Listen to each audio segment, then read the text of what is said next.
subscribe, like the video, and, if possible, join Patreon. But if you don't have much money, you can support the channel by watching the novels on euroaudiobooks.com. Remember that you can participate in the polls so that your favorite novel gets published for free. Caring about. In contrast, Lin Xiu was more concerned about what would happen next. According to the original plot, Voldemort had been wandering in this world as a ghost after being shattered by the blood protection charm on Harri last year. The next time Voldemort appeared in the magic world with a complete body would be during the Triwizard Tournament 2 years later. In a sense, in the past 2 years, except for the basilisk in the Chamber of Secrets of Lord Slater, Hogwarts can be said to be the safest place in the wizarding world. Not long ago, when Lin Xiu and his friends were in Diagon Alley, Mr. Weasley and Lucius Malfoy had a fierce fight. In the diary of Voldemort's soul that should have been stuffed into Ginny Weasley's book by Lucius Malfoy did not appear. Then the basilisk in the Chamber of Secrets would most likely not appear. Lin Xiu planned to make good use of this safe time and become stronger as soon as possible. That is, to obtain more emotional treasure chests and open more things. Therefore, starting from this year's course, Lin Xiu's speech and performance in the course have become more active. In addition, Lin Xiu is not very concerned about Peter Pettigrew. According to the original plot, Voldemort was able to revive 2 years later, mainly relying on the help of Peter Pettigrew. If I find a way to kill Peter Pettigrew without anyone noticing, will Voldemort be so easy to revive? Lin Xiu subconsciously glanced at Ron. Lin Xiu, what's wrong? Ron, where's your rat scabbers? At this moment, Peter Pettigrew still turned into a rat scabbers and stayed by Ron's side. Lin Xiu wanted to deal with Peter Pettigrew last school year, but he didn't find any opportunity. After he used the bat spirit curse on Peter Pettigrew on the train to school, the guy became more alert to Lin Xiu and often avoided Lin Xiu. Moreover, Lin Xiu didn't open many emotional treasure boxes last school year, and his own strength was not strong enough, so he temporarily shelved the plan to deal with Peter Pettigrew. Now the time is ripe. It's time to take action against Peter Pettigrew. I don't know. See, Scabbers may be hiding somewhere to sleep. Ron said, I often don't see it after school started. I brought it back from a corridor last time, and I don't know where it is now. Okay, Ron, if you see the mouse Scabbers, tell me. Ron nodded. It was Monday that Lin Xiu subdued the flying Cornwall elves in the defense against the dark arts class. And until Saturday, the rumors about him became more and more outrageous. At first, it was the Hands twins who ran over to ask. Lin Xiu, I heard that you beat Professor Lockhart away in the defense against the dark arts class. Fred said approvingly. Cool. George said, you did what we always wanted to do, but didn't dare to do. Then, Neville found Lin Xiu in the Gryffindor common room. Lin Xiu, I heard from others that you beat up Professor Lockhart in the defense against the dark arts class. Neville said in surprise, will the professor cry? I'm not sure whether Professor Lockhart will cry, but I am sure of one thing. Lin Xiu said helplessly, Neville, we took the defense against the dark arts class together, and I saved you from the chandelier. Sorry, I forgot, Neville said apologetically. I only remember that I was hung on the chandelier, and I didn't notice that you beat Professor Lockhart so badly. In the end, even Harri and Ron returned to the dormitory to find Lin Xiu. Lin Xiu, is that true? Ron said hurriedly. You beat Professor Lockhart to death? Hermione, who was sitting next to Lin Xiu, glared at Ron. I spend most of my time with Lin Xiu. How come I don't know that he beat Professor Lockhart to death? As soon as he said this, Ron felt a little absurd. He explained, now, those people outside are... It's like this, Harri said. Ron and I heard some people talking about Lin Xiu while we were having dinner. Many people said that after Lin Xiu's heroic performance in the defense against the dark arts class last time, Professor Lockhart held a grudge against him. So he asked Lin Xiu to have a life-and-death wizard duel in private. The battle was so dark and chaotic that sand and rocks flew everywhere. Harri described it vividly. In the end, Lin Xiu used an all-fixed body to freeze Professor Lockhart, and he died just like that. Except for the fact that Professor Lockhart died, I suddenly feel that this matter is still somewhat credible. Hermione said, Think about it. Lin Xiu used a universal immobilization to freeze so many Cornwall elves. Lin Xiu found a little funny. How did this rumor that was false at first glance spread? Although Lockhart's actual combat power is indeed very poor. But no matter what, Lockhart is still the professor of defense against the dark arts at Hogwarts. How could anyone think that a second-year wizard like Lin Xiu could kill the professor of defense against the dark arts alone? This is a rumor. Lin Xiu said, "Let's not talk about whether I, a second-year wizard, can kill Professor Lockhart of the defense against the dark arts class. Professor Lockhart, and I have no grudges. Why should I kill him?" Ahem. Actually, we also know it's a rumor. Ron said, "It's just that this rumor sounds really interesting." Lin Xiu shook his head. "Let's not talk about this, Ron. Have you seen your pet mouse, Scabbers, recently?" Ron shook his head. "It's strange to say, Scabbers has never disappeared for so long." Lin Xiu frowned. "Did Peter Pettigrew discover my ill intentions?" Lin Xiu didn't plan to wait any longer. He decided to take the initiative. But the Hogwarts castle is very large, and it is still difficult to find Peter Pettigrew who has turned into a mouse here, unless the confinement force shows the traces of everyone. Lin Xiu quickly thought of something: the Marauder's Map. The Marauder's Map is a magic map that shows every classroom, corridor, and corner within the scope of the Hogwarts castle. It can also use the origin on the map mark everyone's location on it. According to the original book, the Marauder's Map should be in the hands of the Weasley twins now. They stole the map from Filch not long after they entered the first grade. Lin Xiu decided to ask the Weasley twins about the situation, and Hermione went with him. Harri and Ron happened to be free, so they also planned to go and play with the Weasley twins. But not long after they left the Gryffindor common room and walked into a corridor, Harri suddenly looked terrified. "Harri, what's wrong?" Hermione said, "You don't look right." "It's not me," Harri said hurriedly. "It's the voice, that voice." "I'm sorry," Ron said confusedly. "What voice?" That voice said, "Didn't you hear it?" Harri looked at Lin Xiu for help, and Lin Xiu nodded. Because just as Harry's face turned horrified, Lin Xiu actually heard a strange sound. It was a creepy, breath-stopping, cold, and vicious hissing sound. Lin Xiu couldn't fully understand the meaning of that voice, but the multilingual proficiency opened from Dumbledore's emotional treasure chest is playing a huge role. Lin Xiu can therefore roughly understand the meaning of this voice, full of malice and murderous. "Why didn't I hear anything?" Ron said confusedly. "Lin Xiu, Harri, what sound did you hear?" Lin Xiu could only roughly understand the meaning of the voice, but he couldn't say it out. And Harri said in a strange tone, "Come here, let me tear you apart, let me kill you. That's the voice I just heard." "Harri, I have to say that it's a bit scary for you to speak in this way," Ron said. Since Lin Xiu also heard that strange voice, it means that there must be something wrong with this matter. "For safety reasons, we have to go to Professor Dumbledore," Hermione said. Chapter 73, Mysterious Whisper. Professor Dumbledore is not in school. In the Transfiguration classroom, Professor McGonagall shook her head slightly. "Professor Dumbledore is not in school again," Ron said in surprise. "He was not there when we went to find him last year, because of the Philosopher's Stone." "Mr. Weasley, Professor Dumbledore has important things to do," Professor McGonagall said. "If your business of looking for Dumbledore is not urgent, maybe you can talk to your dean." "Professor, it's like this," Hermione said. Harri and Lin Xiu heard strange noises in the corridor. Hermione told Professor McGonagall what Harri and Lin Xiu had experienced. Strange noises? Killings? Not just Potter. Professor McGonagall looked at Lin Xiu. "Mr. Lin Xiu, even you heard this strange noise?" Lin Xiu nodded. In that case, Professor McGonagall attached great importance to this. "Then I will go and take a look with you."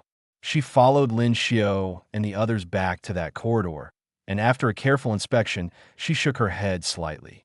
"Nothing was found," Professor McGonagall said, "but even in the wizarding world, hearing strange noises is not a good thing." After thinking for a moment, she took out her wand and cast a spell. A burst of fluorescence flew into somewhere in the castle. Soon, Professor Snape came over from the direction of the potions classroom. "Professor McGonagall, what happened?" "Severus, this is the case." Professor McGonagall briefly described the situation and then said, Professor Snape, Professor Dumbledore told me to discuss it with you before leaving school. What do you think about the strange noises heard by Mr. Potter and Mr. Lin Xiu? Snape stared at Harry for a long time, until Harry involuntarily turned into a girl with red hair and green eyes, and then nodded. This matter has nothing to do with them, Snape said. As far as I know, some magic or dangerous magical animals may cause such a phenomenon. Speaking of magic, Snape stayed on Harry's lightning-shaped scar for a while. In this matter, Harry and Lin Xiu can be regarded as victims, Snape said. I suggest that this corridor be temporarily closed before we investigate the source of the strange sound they heard. In addition, let the students return to the lounge early at night. This is the only way for the time being. Professor McGonagall said, Mr. Lin Xiu, Mr. Potter, you go back to the dormitory first. Not long after Lin Xiu and others returned to the dormitory, the Weasley twins also returned to the Gryffindor lounge, followed by many people behind them. Wood, the captain of the Gryffindor Quidditch team, said unhappily, This year's Quidditch game will start soon. We haven't trained for long. In fact, there is at least 1.5 months before the Quidditch game officially starts. Fred said, What's more, we're not the only ones who were driven back to the lounge. George said, I saw that the Slytherin Quidditch team was also driven back by Snape. Wood's mood was slightly better, and the Weasley twins looked at Lin Xiu. Hi. How are you? The Weasley twins looked at Lin Xiu with a smile. You beat Professor Lockhart into the hospital. How do you feel? These are just rumors. Lin Xiu took the Weasley twins to a corner and asked, Do you have any way to let me know all kinds of information about Hogwarts? For example, who appeared in which classroom? He didn't say Marauder's map directly, and it was difficult to explain how he knew this name. But the Weasley twins obviously didn't think much about this. They immediately thought of something else. So, it's true that you want to duel with Professor Lockhart? Fred said excitedly. You want to know who appeared in which classroom? Is it to chase Professor Lockhart to fight? Come with us. We do have something to give you. George said with a smile. But when you officially duel with him, you must notify us to go and see. Lin Xiu wisely decided not to clarify the rumors of dueling with Lockhart for the time being. Fred took Lin Xiu to their dormitory, rummaged through the boxes, and took out something and put it on an empty table. It was a large, square, very old parchment with nothing written on it. This is... Lin Xiu tried to react as if he didn't know the Marauder's map. Well, Lin Xiu, it's the secret of our secret passages throughout Hogwarts. George patted the parchment affectionately. We can't bear to give it to you, said Fred. But in order to see you duel with Professor Lockhart, it's okay to lend it to you for a while. What's the use of this worn-out parchment? Worn-out parchment? Fred closed his eyes and made a face, as if Lin Xiu looked down on him. Explain, George. Well, when we were in the first year, Lin Xiu, we were young, carefree, and naive. Asking for flower 0. I have to add that we are still quite young now. Fred said, Well, younger than we are now, said George. We had a little trouble with Filch at that time. We put a dung bomb in the corridor, and for some reason, this bomb frustrated Filch, said Fred. So he took us to his office, detention. In Filch's office, we noticed a strange thing, which was this parchment. George took out his wand, touched the parchment lightly, and said, I solemnly swear that I am up to no good. Where the parchment was touched by the wand, thin ink lines like spider webs immediately appeared. These lines merged and crossed each other, and finally extended to every corner of the parchment. Then words began to appear on the parchment, which were large curved green characters. Suppliers of auxiliary supplies from magical mischief makers, Moony, Wormtail, Padfoot, and Prongs. We proudly present the Marauder's map. The map depicts every detail of Hogwarts Castle and its grounds. But the real eye-catcher is the tiny dots of ink moving along the map, each with a name in tiny letters. Lin Xiu leaned over to check. The map showed Filch's cat, Mrs. Norris, wandering around the 3rd floor, and Peeves, the mischievous ghost, hopping around in the trophy room. Lin Xiu, take it home and read it slowly. George said briskly, Don't forget to erase the map after use. Otherwise, others will see it. Fred warned. Just tap it again with your wand and say, "Prank is over." It will turn back into a blank piece of parchment. George smiled strangely and said, "Young Lin Xiu, enjoy your duel with Professor Lockhart." Lin Xiu returned to the dormitory and looked everywhere on the map, trying to find Peter Pettigrew's name, but the names were so dense that he could not find anything for the time being. It has been like this for a long time. Lin Xiu was a little puzzled. Isn't Peter Pettigrew in Hogwarts? But when the school started, Ron clearly brought the mouse to school. This matter did not change until Halloween. That night, Peter Pettigrew's name appeared out of thin air in a corridor of Hogwarts, overlapping with Filch's cat, Mrs. Norris. Chapter 74. The Basilisk and the Rooster. On Halloween Eve, Peter Pettigrew's name appeared on the Marauder's map. But Lin Xiu did not act rashly, because the map showed that the corridor where Peter Pettigrew appeared was exactly where he and Harri heard the strange whispers. Lin Xiu wanted to kill Peter Pettigrew in advance to delay the process of Voldemort's resurrection. Now, Peter Pettigrew was related to the strange whispers in the corridor wall. He had not figured out what the strange whispers were, so he would be more cautious subconsciously. In the original book, the major event Harri and his friends encountered in the second grade was the opening of Slytherin's Chamber of Secrets and the rampage of the Basilisk. According to logical inference, the strange whispers that Lin Xiu and Harri heard in that corridor were probably made by the Basilisk. But in the original book, the soul fragments of a young Voldemort in Voldemort's Horcrux diary controlled the opening of Slytherin's Chamber of Secrets and the Basilisk to hurt people. With the help of the Horcrux diary, the young Voldemort absorbed Ginny Weasley's vitality and controlled her to do many wrong things. During this period, Lin Xiu had consciously investigated. Before the start of school, Mr. Weasley and Lucius Malfoy had a fight. So many things changed. The Voldemort Horcrux diary that Lucius Malfoy should have stuffed into Ginny's pile of books to frame her did not appear in Ginny's hands at all. Ginny was very lively in her first year of Gryffindor, and Voldemort's Horcrux diary was missing. Logically speaking, without Voldemort's Horcrux diary, basically no one in Hogwarts could open Slater 167 Lin's Chamber of Secrets and control the Basilisk to hurt people. So Lin Xiu had not thought of the strange whispers he heard as the Basilisk before. But now, Peter Pettigrew has been unpredictable for some time, and his reappearance has been linked to the strange whispers. This made Lin Xiu have to wonder if the whispers in the corridor were made by the Basilisk. Could it be that Peter Pettigrew had somehow obtained Voldemort's Horcrux diary and used it to open Slytherin's Chamber of Secrets and release the Basilisk? We have to find a way to investigate this matter. Lin Xiu waited patiently for a while, and when Peter Pettigrew's name disappeared from the Marauder's map and Filch's cat, Mrs. Norris, had already run to an abandoned classroom, he took decisive action. He found a way to get a batch of food that cats like, and took it to find Mrs. Norris. It didn't take much effort for Lin Xiu to use intermediate magical animal affinity and the food offensive to vaguely get some key information from Mrs. Norris. The mouse turned into a human. The human turned into a mouse. The mouse turned into a human? This must be Peter Pettigrew, and the big snake mentioned by Mrs. Norris is likely to be the Basilisk in Slytherin's Chamber of Secrets. This made Lin Xiu feel a little tricky.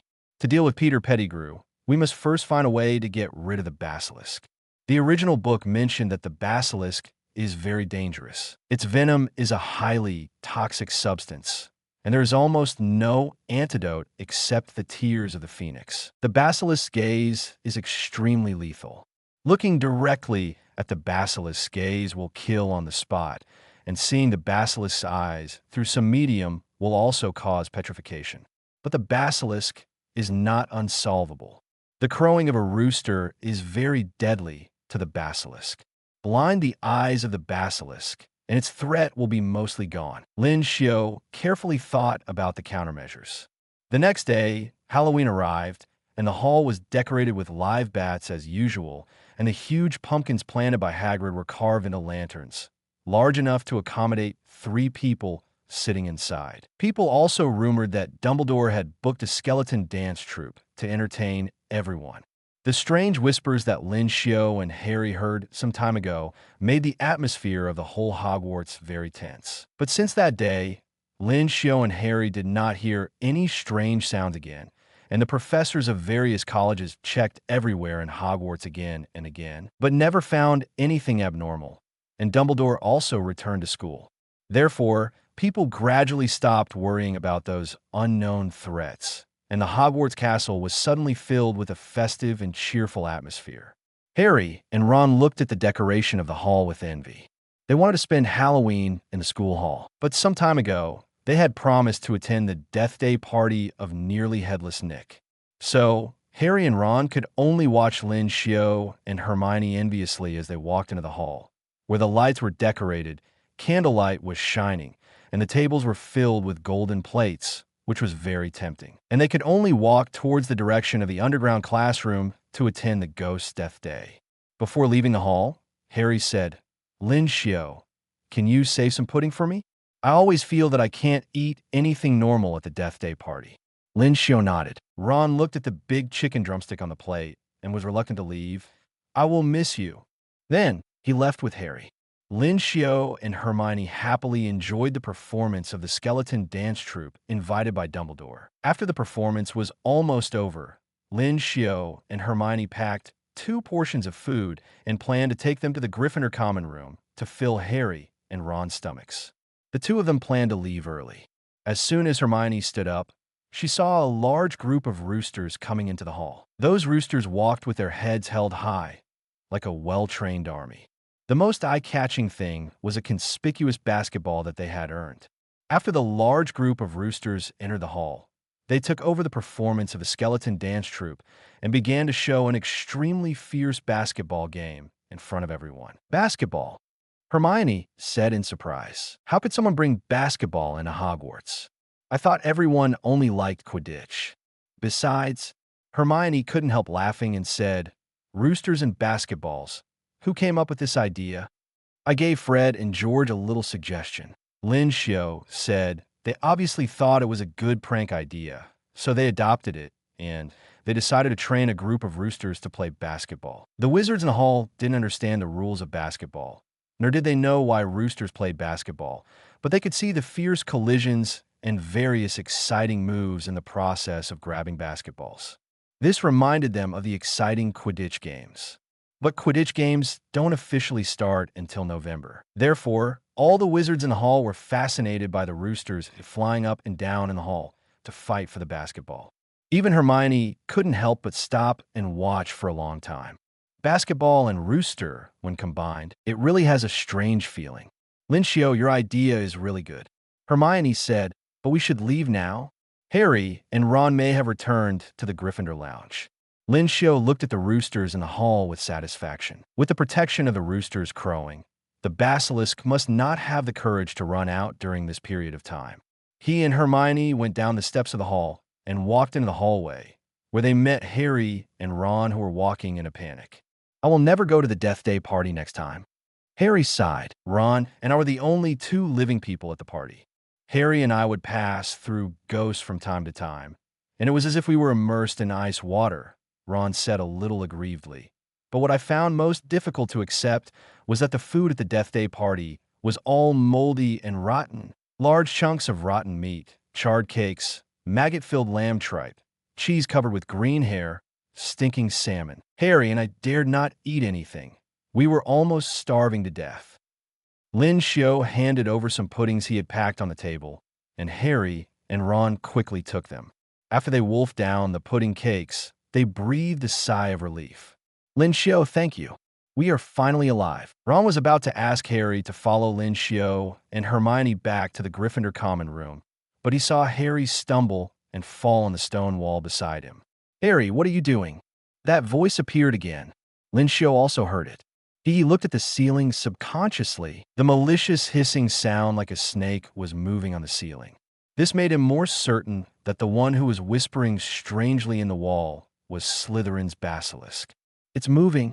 That voice is moving." Harri shouted and ran away. Lin Xiu and the others followed Harri, walked through the marble stairs, and went up to the 2nd floor. Ron said in confusion, "Harri, what are we doing?" Sure. Harry put his ear to the wall, and his face suddenly became terrified. That voice said it smelled blood. It's going to kill people. Harry rushed to the third floor panting, turned the last corner, and came to an empty corridor. He wanted to rush over, but was stopped by Lin Xiu. Lin Xiu, why did you stop me? That voice is going to kill people, dash. Harry, if that voice is going to kill people, or is killing people, it will be very dangerous for us to rush over like this. Lin Xiu said, take something to protect yourself. Lin Xiu handed Harry a small round ball, and when Harry caught it, it had expanded into a basketball. Basketball for self-defense. Yes, Lin Xiu said. This basketball is a gadget developed by Fred, George, and I. When you hit it, it can sound an alarm and scare away attackers. At critical moments, you can also throw the basketball to hit people. Harry didn't have time to think about it, and the basketball rushed over. Suddenly, the whole corridor was filled with the loud crowing of roosters. Cluck, cluck, cluck, that sound disappeared, Harry said excitedly. The murderous voice ran away. Ron wiped the sweat from his face. I can't hear anything except the crowing of the rooster. Harry said this is a basketball, right? Lin Xiu, is this a ball sport similar to Quidditch in the Muggle world? Almost. Then I have to say, it is indeed interesting. I will try it some other day. At this moment, Hermione suddenly gasped and pointed down the corridor. Lin Xiu, look. There was something shining on the wall in front of them. They slowly approached, squinting their eyes to identify it carefully in the dark. Between the two windows, on the wall 1 foot above the ground, there were some words smeared, and those words glowed faintly under the reflection of the burning torches. The secret room has been opened. Those who are enemies of the air, be alert. What is that, hanging down there? Ron's voice trembled as he spoke. They approached cautiously, and Harry almost slipped. There was a large puddle of water on the ground. Lin Xiu grabbed Harry and asked him to put away the basketball. They approached the slogan little by little, staring at a dark shadow hanging under the slogan. They soon saw clearly what it was. Lin Xiu remained calm. Hermione held on to Lin Xiu's clothes tightly, and Harry and Ron jumped back in fear, splashing water. It was Mrs. Norris, the cat of the janitor Filch. Mrs. Norris's tail hung on the torch bracket. Her body was as stiff as a board. Her eyes were wide open, staring straight at the ground. Ron shuddered. Let's get out of here quickly. But it was too late. A low noise mixed with the crowing of chickens, like thunder in the distance, came from far away. At both ends of the corridor they were in, there was the sound of hundreds of feet stepping up the stairs, and the scratching of hundreds of chicken feet. The happy laughter of people after a meal and a drink was mixed with the sound of something bouncing on the ground. Then, a group of roosters took the lead, and students pushed and shoved into the corridor from both ends, playing basketball. When the people in front saw the upside-down cat, the lively sound died down in an instant. Only the crowing of roosters remained. The students crowded forward to see this terrible scene. What happened here? Filch pushed through the crowd with his shoulder, and then he saw Mrs. Norris. He stumbled back a few steps, screaming in horror. My cat, what happened to Mrs. Norris? Chapter 75, Snape. I can guarantee that Harry is innocent. When Filch saw Mrs. Norris hanging stiffly upside down on the wall, he looked directly at Harry. You, he screamed. You killed my cat. You killed it. I'm going to kill you. I'm going to Filch. Dumbledore stepped over a group of basketballs and roosters and rushed to the scene, followed by many other teachers. In the blink of an eye, he walked to Lin Xiu and Harry and took Mrs. Norris off the torch stand. Everyone returned to your dormitory immediately and are not allowed to come out. Dumbledore said, Filch, Mr. Potter, Mr. Lin Xiu, Miss Granger, Mr. Weasley, you follow me. Lockhart hurried forward. Headmaster, my office is the closest here. You can go my office. Thank you, Gilderoy, Dumbledore said. The crowd and the flock of chickens parted to let them pass. Lockhart followed Dumbledore in a proud manner, and Professor McGonagall and Snape followed. They walked into Lockhart's dim office. The self in Lockhart's photo hid in panic, while the real Lockhart lit the candle on the table and stepped back. Dumbledore placed Mrs. Norris on the polished table and began to examine her carefully. Harry and Ron exchanged nervous glances then sat in chairs out of the candlelight and watched closely. Hermione stood next to Lin Xiu. Her breathing was a little rapid because of nervousness. Dumbledore leaned over to check Filch's cat, and his slender fingers gently poked here and there. Professor McGonagall also bent over and checked together. Snape squinted and stared at the stiff cat, occasionally glancing at the lightning-shaped scar on Harry's forehead. Lockhart wandered around them, constantly giving advice. It must have been killed by a spell, probably a torture spell. It's a pity I wasn't there. I just knew the antidote. I could have saved the poor cat. Filch cried sadly, which made Lockhart unable to continue boasting. At this time, Dumbledore whispered something strange and tapped Mrs. Norris with his magic material. But Mrs. Norris still lay there stiffly, like a freshly made specimen. Lockhart said, I remember encountering similar things before, a series of attacks, which are recorded in my autobiography. At that time, I provided various amulets to the people, and the problem was solved at once.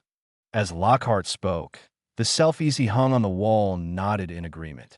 But Dumbledore stood up and said softly, It's not dead. Lockhart was counting the number of murders he had prevented, and he stopped involuntarily. Not dead. Filch choked, looking at Mrs. Norris through his fingers. Then why is it all stiff, as if it was frozen? It's petrified, said Dumbledore. Lockhart quickly followed up. I think so too. It must be Potter. Filch screamed, turning his tear-stained face to Harry. The second-year student couldn't have done this, Dumbledore said firmly. It requires the most profound dark magic dash. It was Potter. Filch spitted. You saw what he wrote on the wall. He found out in my office that I was a squib. It wasn't me. I didn't touch Mrs. Norris at all. Harry shouted. Filch roared. Nonsense. It must be you. Please allow me to say, Headmaster, said Snape. I don't think it was Harry's fault. Harry and his friends were just in the wrong place at the wrong time. Filch said angrily, My cat is petrified. I want to see someone punished. Snape said slowly, I think I can vouch for Harry. He should not be punished. Filch was silent all of a sudden, sobbing softly. Dumbledore glanced at Harry and then said firmly, Harry is innocent. Filch, in fact, I found some evidence. He tapped the stiff Mrs. Norris with his wand again. Suddenly, the office was filled with the sound of cats meowing. It's Mrs. Norris's voice. Filch said in surprise, Professor Dumbledore, have you cured her petrification? The treatment of petrification requires a potion prepared with mandrake. Dumbledore shook his head. This is just a little magic I created after something happened, which allows us to hear what Mrs. Norris heard during the period before she was petrified. Filch's mood became depressed again. Dumbledore had to comfort her. We will cure her. The mandrakes cultivated by Professor Sprout are growing very well. When they mature, we can make an antidote and Mrs. Norris will be able to come back to life. Now, let's listen to the last sounds Mrs. Norris heard. So everyone fell silent. After Mrs. Norris's meow, there was a series of scraping sounds of scales rubbing against the ground. In addition, there was the unique hissing sound of snakes. Immediately following was Mrs. Norris's scream of fear. Then came the chaotic footsteps of several people and Harry's obvious voice. I heard that voice. It wants to kill people. We have to rush over to save people. Then there is the sound of balls hitting the ground and the clucking of roosters.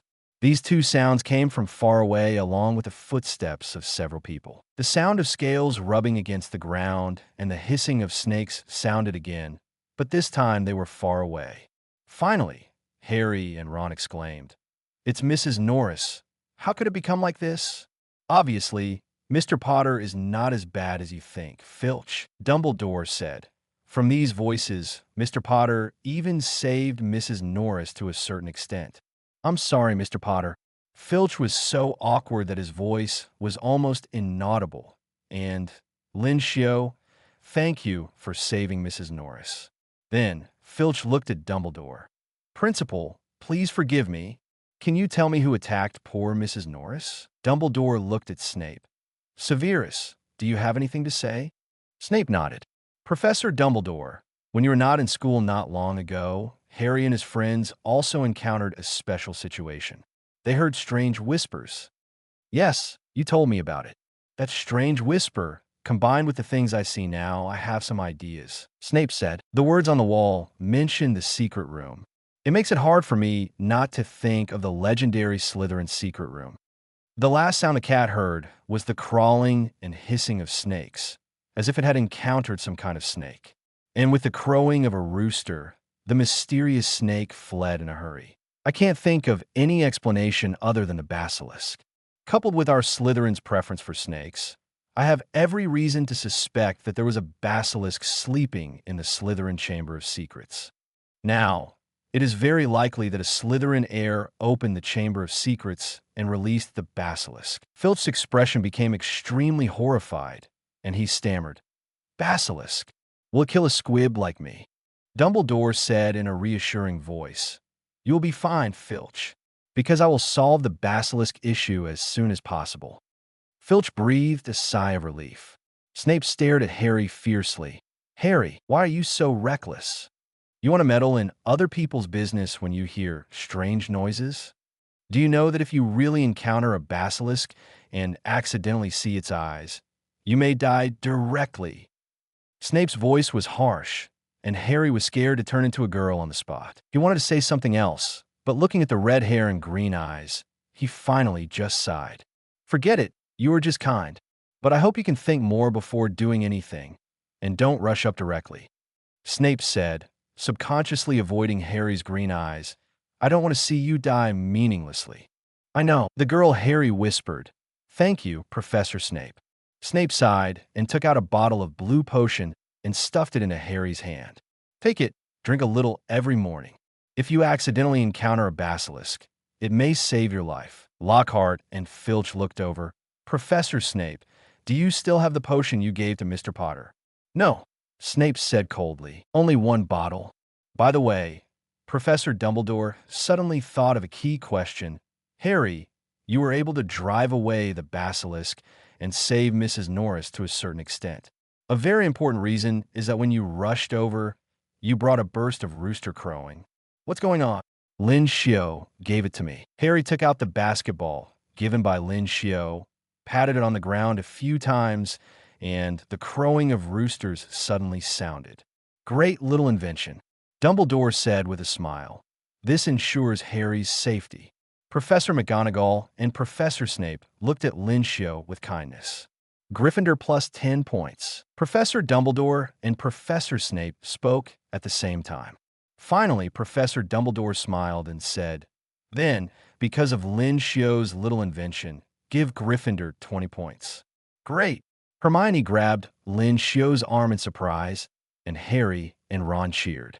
Lin Xiu also had a smile on his face, because after this incident with basketball and chicken, the emotional treasure box system in his mind sounded a reminder again. Ding! Emotional fluctuations detected. Chapter 76, Go, Kill, Dumbledore. Ding! Slytherin's basilisk panic detected. Ding! Young Voldemort's anger detected. Ding! Peter Pettigrew's anxiety detected. Ding! Gilderoy Lockhart's jealousy detected. Drawing treasure chest for the host. Congratulations to the host for getting a silver treasure chest. Congratulations to the host for getting 3 gold treasure chests. After returning to the Gryffindor common room, Lin Xiu immediately chose to open the treasure chest. Ding! The silver treasure chest has been opened. Congratulations to the host for getting a charming smile. Ding! The gold treasure chest has been opened. Congratulations to the host for getting eye immunity. Congratulations to the host for getting advanced deformation resistance. Congratulations to the host for getting soul fortitude. Charming smile. As a teacher of the defense against the dark arts class, Gilderoy Lockhart is undoubtedly incompetent. But in terms of handsomeness, Gilderoy Lockhart has enough say. He has won the Most Charming Smile award from Witch Weekly for 5 consecutive times. After using it, your smile will become very charming. When you smile, your attraction to the opposite sex will increase exponentially. Lin Xiu's eyes lit up. Increasing the attraction to the opposite sex is pretty good. He quickly chose to use it, and then focused his attention on the things in the 3 golden treasure chests. Gaze immunity. Basilisk is a giant venomous snake, also known as the Snake King. It is a creature bred by dark wizards and is extremely dangerous. When a victim comes into direct contact with a basilisk's eyes, he will die on the spot. Even if he comes into indirect contact with the basilisk's eyes, he will be petrified. After using it, you will be immune to the basilisk's deadly gaze, and you will not be affected by any effect when you look directly at the basilisk's eyes. You will be immune to the petrification effect, and you will not be petrified by any potion or spell. Good stuff. Lin Xiu used it immediately. Now in Hogwarts, the basilisk is active. Lin Xiu had been worried about the basilisk's deadly gaze before, but now he doesn't have to worry at all. He can focus more on killing Peter Pettigrew. Lin Xiu carefully felt the changes that took place after using gaze immunity. The images that the eyes could see became clearer. After a moment, Lin Xiu focused on the other two things that he had opened from the golden treasure chest. Advanced transfiguration resistance. In order to maintain their humanity and physical integrity, most animagus wizards will not keep themselves in the state of animal transformation. That is very dangerous. For more than 10 years after November 1981, Peter Pettigrew had been transformed into a mouse and hiding in the Weasley family. When his true identity was revealed by Sirius in June 1994, he was still able to successfully transform back to his human identity. After using it, your understanding of magical transformation will increase. When you use animagus transformation, you will not be affected by the animal nature of the transformation. You will be completely immune to the enemy's transformation spell attack. You will not be affected by the blood curse, and you can alleviate the blood curse of the blood curse orcs to a certain extent. Advanced transfiguration resistance blood curse, blood cursed orc. Lin Xiu almost instantly thought of the only blood-cursed orc that appeared in the original book, Nagini. That is, the snake that will meet Voldemort in a few years and become Voldemort's Horcrux. Nagini in human form is a shy, gentle, quiet, and kind beauty, but she was cursed by the blood. According to the original book, the degree of Nagini's blood curse is irreversible, and she has completely turned into a beast-shaped snake and can't turn into a human. In the next few years, Nagini will meet Voldemort's residual soul in the forest of Albania. When Voldemort's residual soul is resurrected, the snake Nagini will follow Voldemort and become his pet, and finally, it will even become Voldemort's Horcrux. I don't know if my advanced transformation resistance can be used on the completely. Lin Xiu was looking forward to it. If he had a chance to meet Nagini, he wanted to try and see if he could turn Nagini back to human form. After all, Nagini was really a beauty in human form. It would be a pity to turn into a poisonous snake and live in a daze. After imagining, Lin Xiu turned his attention to the things that burst out of the young Voldemort's golden emotional treasure chest. Soul tenacity. Voldemort pursued power and immortality almost crazily. In terms of power, he pushed the boundaries of black magic to an unprecedented height. In terms of immortality, Voldemort's research on life and death and soul is far beyond most wizards. Voldemort's Horcrux diary contains a fragment of the young Voldemort's soul. The diary can make the young Voldemort's soul fragments absorb the life of the user, becoming stronger and stronger. Eventually, the soul becomes almost substantial and can even walk out of the diary and appear in human form. After using it, your soul will continue to grow stronger and tougher. When your soul is tough enough, you can use meditation to safely touch the veil of death at the boundary between life and death. Soul toughness. After using it, Lin Xiu did not feel any immediate changes in his body. But after a moment, he could sense that he had become different. Lin Xiu found that his body was undergoing positive changes in an extremely slow way. Thinking more quickly, the head is clearer. Is this the benefit of a stronger soul? Not only that, Lin Xiu also had a feeling in the dark. As his soul continued to grow stronger, his mastery of magic and spells was also gradually increasing. His strength was gradually increasing at a slow rate. Lin Xiu could not help but sigh. Although Voldemort is not a good person, the things he exploded are all pretty good. He directly ignored the veil of death related content in the description of soul toughness. Before he becomes strong enough, Lin Xiu doesn't want to touch things that involve life and death. Meanwhile, in Slytherin's secret room, a mouse ran out from a dark corner and turned into a short, bald man with gray hair, Peter Pettigrew. A black diary fell out of his arms, and on the page that was opened, Tom Riddle's name was written. This was Voldemort's Horcrux diary. The diary fell directly to the ground, and a cold young man's voice came from it. "Peter, you disappoint me." Peter Pettigrew's expression immediately became extremely terrified. "Dear Master, please forgive me. I did use the parcel tongue you gave me to find a way to release the basilisk, but I don't know what the crowing of the big rooster in Hogwarts is about. You have transformed into a mouse for so many years. Not only your courage has become as small as a mouse, but also your head has become as small as a mouse." Voldemort said, "The crowing of the rooster restrains the basilisk, so why don't you find a way to kill all the roosters in Hogwarts?" "Yes, Master. I'll do it right away. By the way, have you investigated the things I asked you to investigate?" Peter Pettigrew hesitated and said, "Are you talking about Harry Potter and your things, or—" "I don't have the habit of listening to others repeating their failures." Voldemort said coldly, "You have told me before how the future noble Voldemort was defeated by a little boy. What I want you to investigate is how you got this diary." "Yes, Master."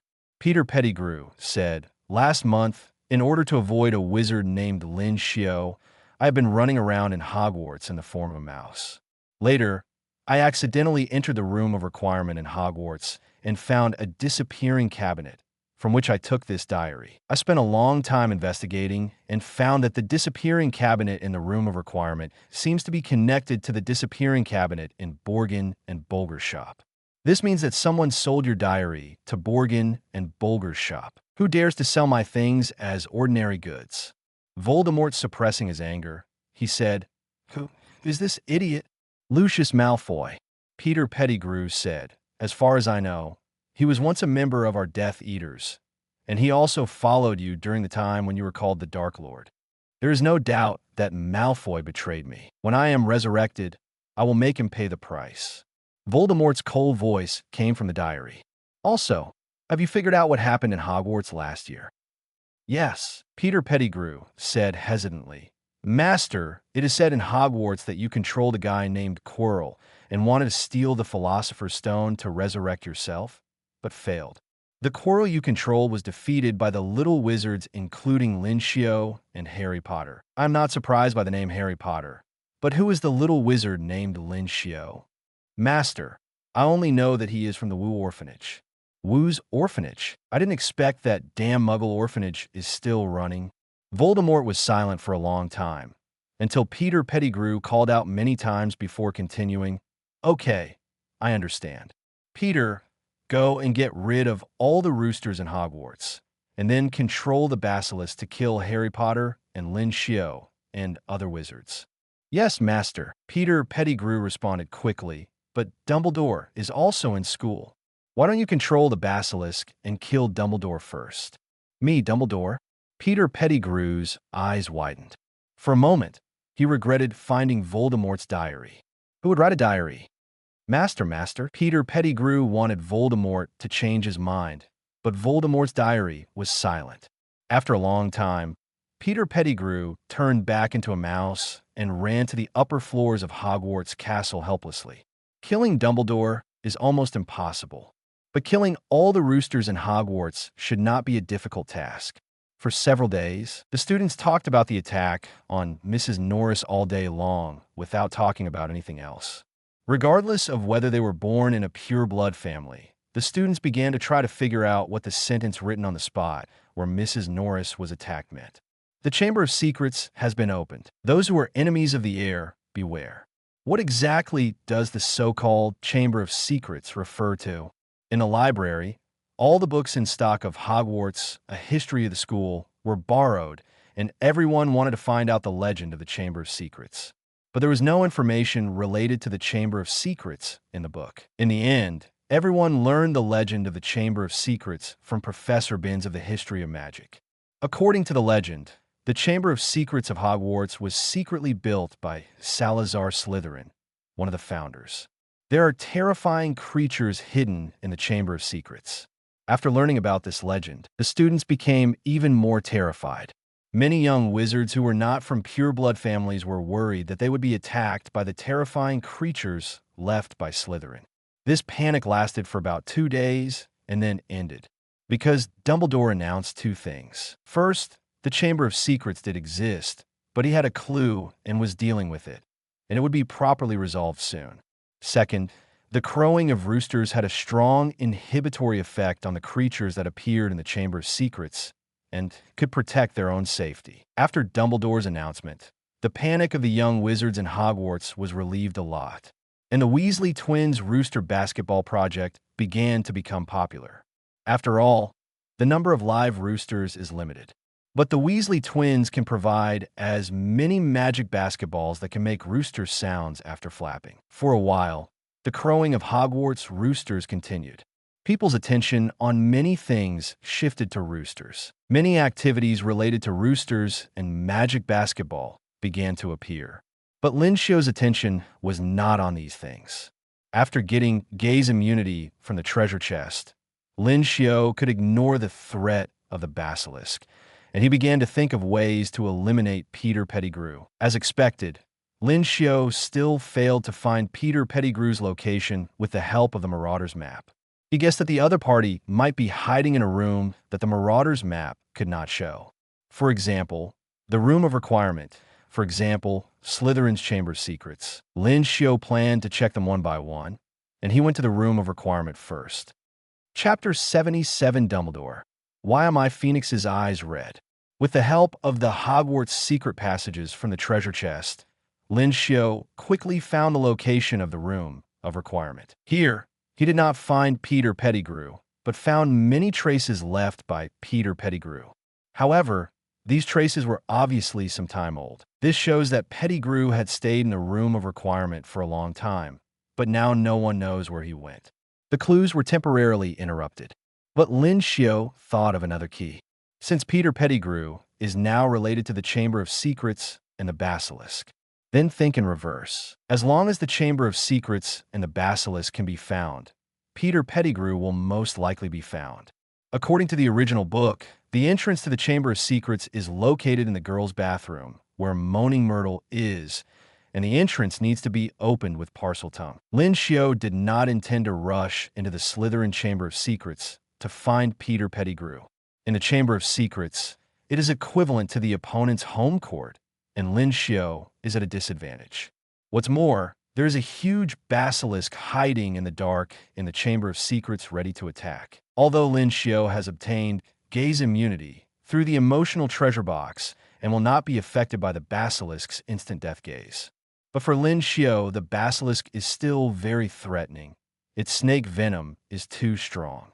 Try to find a way to avoid the influence of the basilisk's venom. By the way, in the original book, the tears of the phoenix can cure the basilisk's venom. I had to find a way to get some tears of the phoenix fox. Putting Peter Pettigrew's matter aside for the time being, Lin Xiu decided to solve the threat of the basilisk's venom from the aspects of potions and phoenix tears, just in case. Soon, the opportunity came. Not long after Filch's cat, Mrs. Norris, was attacked, Dumbledore acknowledged the existence of the Slytherin Chamber of Secrets. At the same time, Dumbledore also emphasized that the crowing of the rooster can restrain the monsters in the Chamber of Secrets and ensure their personal safety. Therefore, a rooster fever swept the Hogwarts campus. Everyone must bring a rooster with them when they go out and take a pet rooster for a walk. At worst, they had to bring the CK Crow basketball developed by Lin Xiu and the Weasley twins and shoot while walking. Because of the attack by the monster in the Chamber of Secrets, the young wizards didn't even have much time to pay attention to the Quidditch game that was about to start. They were worried about the attack by the monster in the Chamber of Secrets. After all, no one could guarantee that the monster in the Chamber of Secrets would not come out during the Quidditch game. This made many Quidditch enthusiasts, including Professor McGonagall, anxious. Needless to say, the members of each student's Quidditch team maintained their love for Quidditch even during the attack by the monster in the Chamber of Secrets. But with a large number of spectators leaving the Quidditch game, there was no point in holding the game.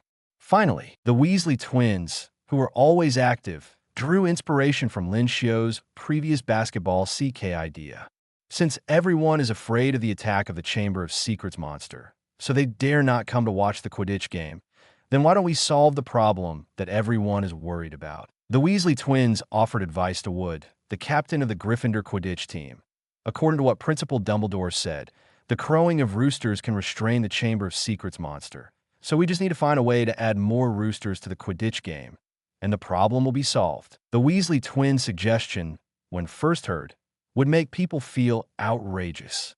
But more and more people gradually agreed with this suggestion and continued to optimize it. For example, since roosters are going to be added, why not just make everything rooster-like? All the brooms ridden by the Quidditch teams were replaced with flying roosters. The quaffles in the Quidditch game were replaced with chicken balls, bludgers were replaced with bludgers, and the golden snitch was replaced with golden roosters. All the roosters participating in the game were magically enhanced and fully adapted to the high-intensity confrontation of Quidditch. All the members of the Slytherin Quidditch team, including Draco Malfoy, expressed a solemn protest. The whole team had just changed to the latest flying brooms sponsored by Malfoy, the Nimbus 2001, and were preparing to show their style and performance in the Quidditch arena. Now they changed to a unified flying rooster. Wouldn't it be a waste? But their insignificant opposition was ineffective, and almost everyone agreed to the plan to temporarily change the Quidditch to the Quidditch rooster this time.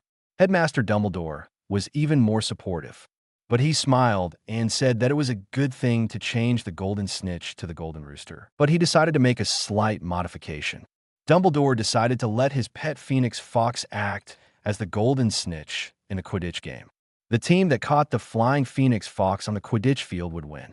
Finally, Dumbledore emphasized a new rule. During this Quidditch game, all students must come to watch the game and cannot stay in Hogwarts Castle.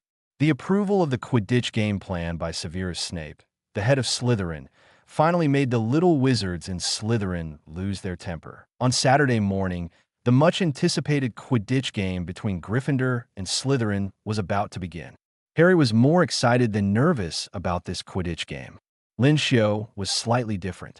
He was more concerned about the Phoenix Fox. Lin Xiu was planning to find an opportunity to take advantage of this Quidditch game to let a few tears fall from the Phoenix Fox. As 11 o'clock approached, all the teachers and students in the school took their pet roosters to the Quidditch stadium to watch this unique Quidditch game. It was a hot and humid day, with thunder rumbling faintly in the sky.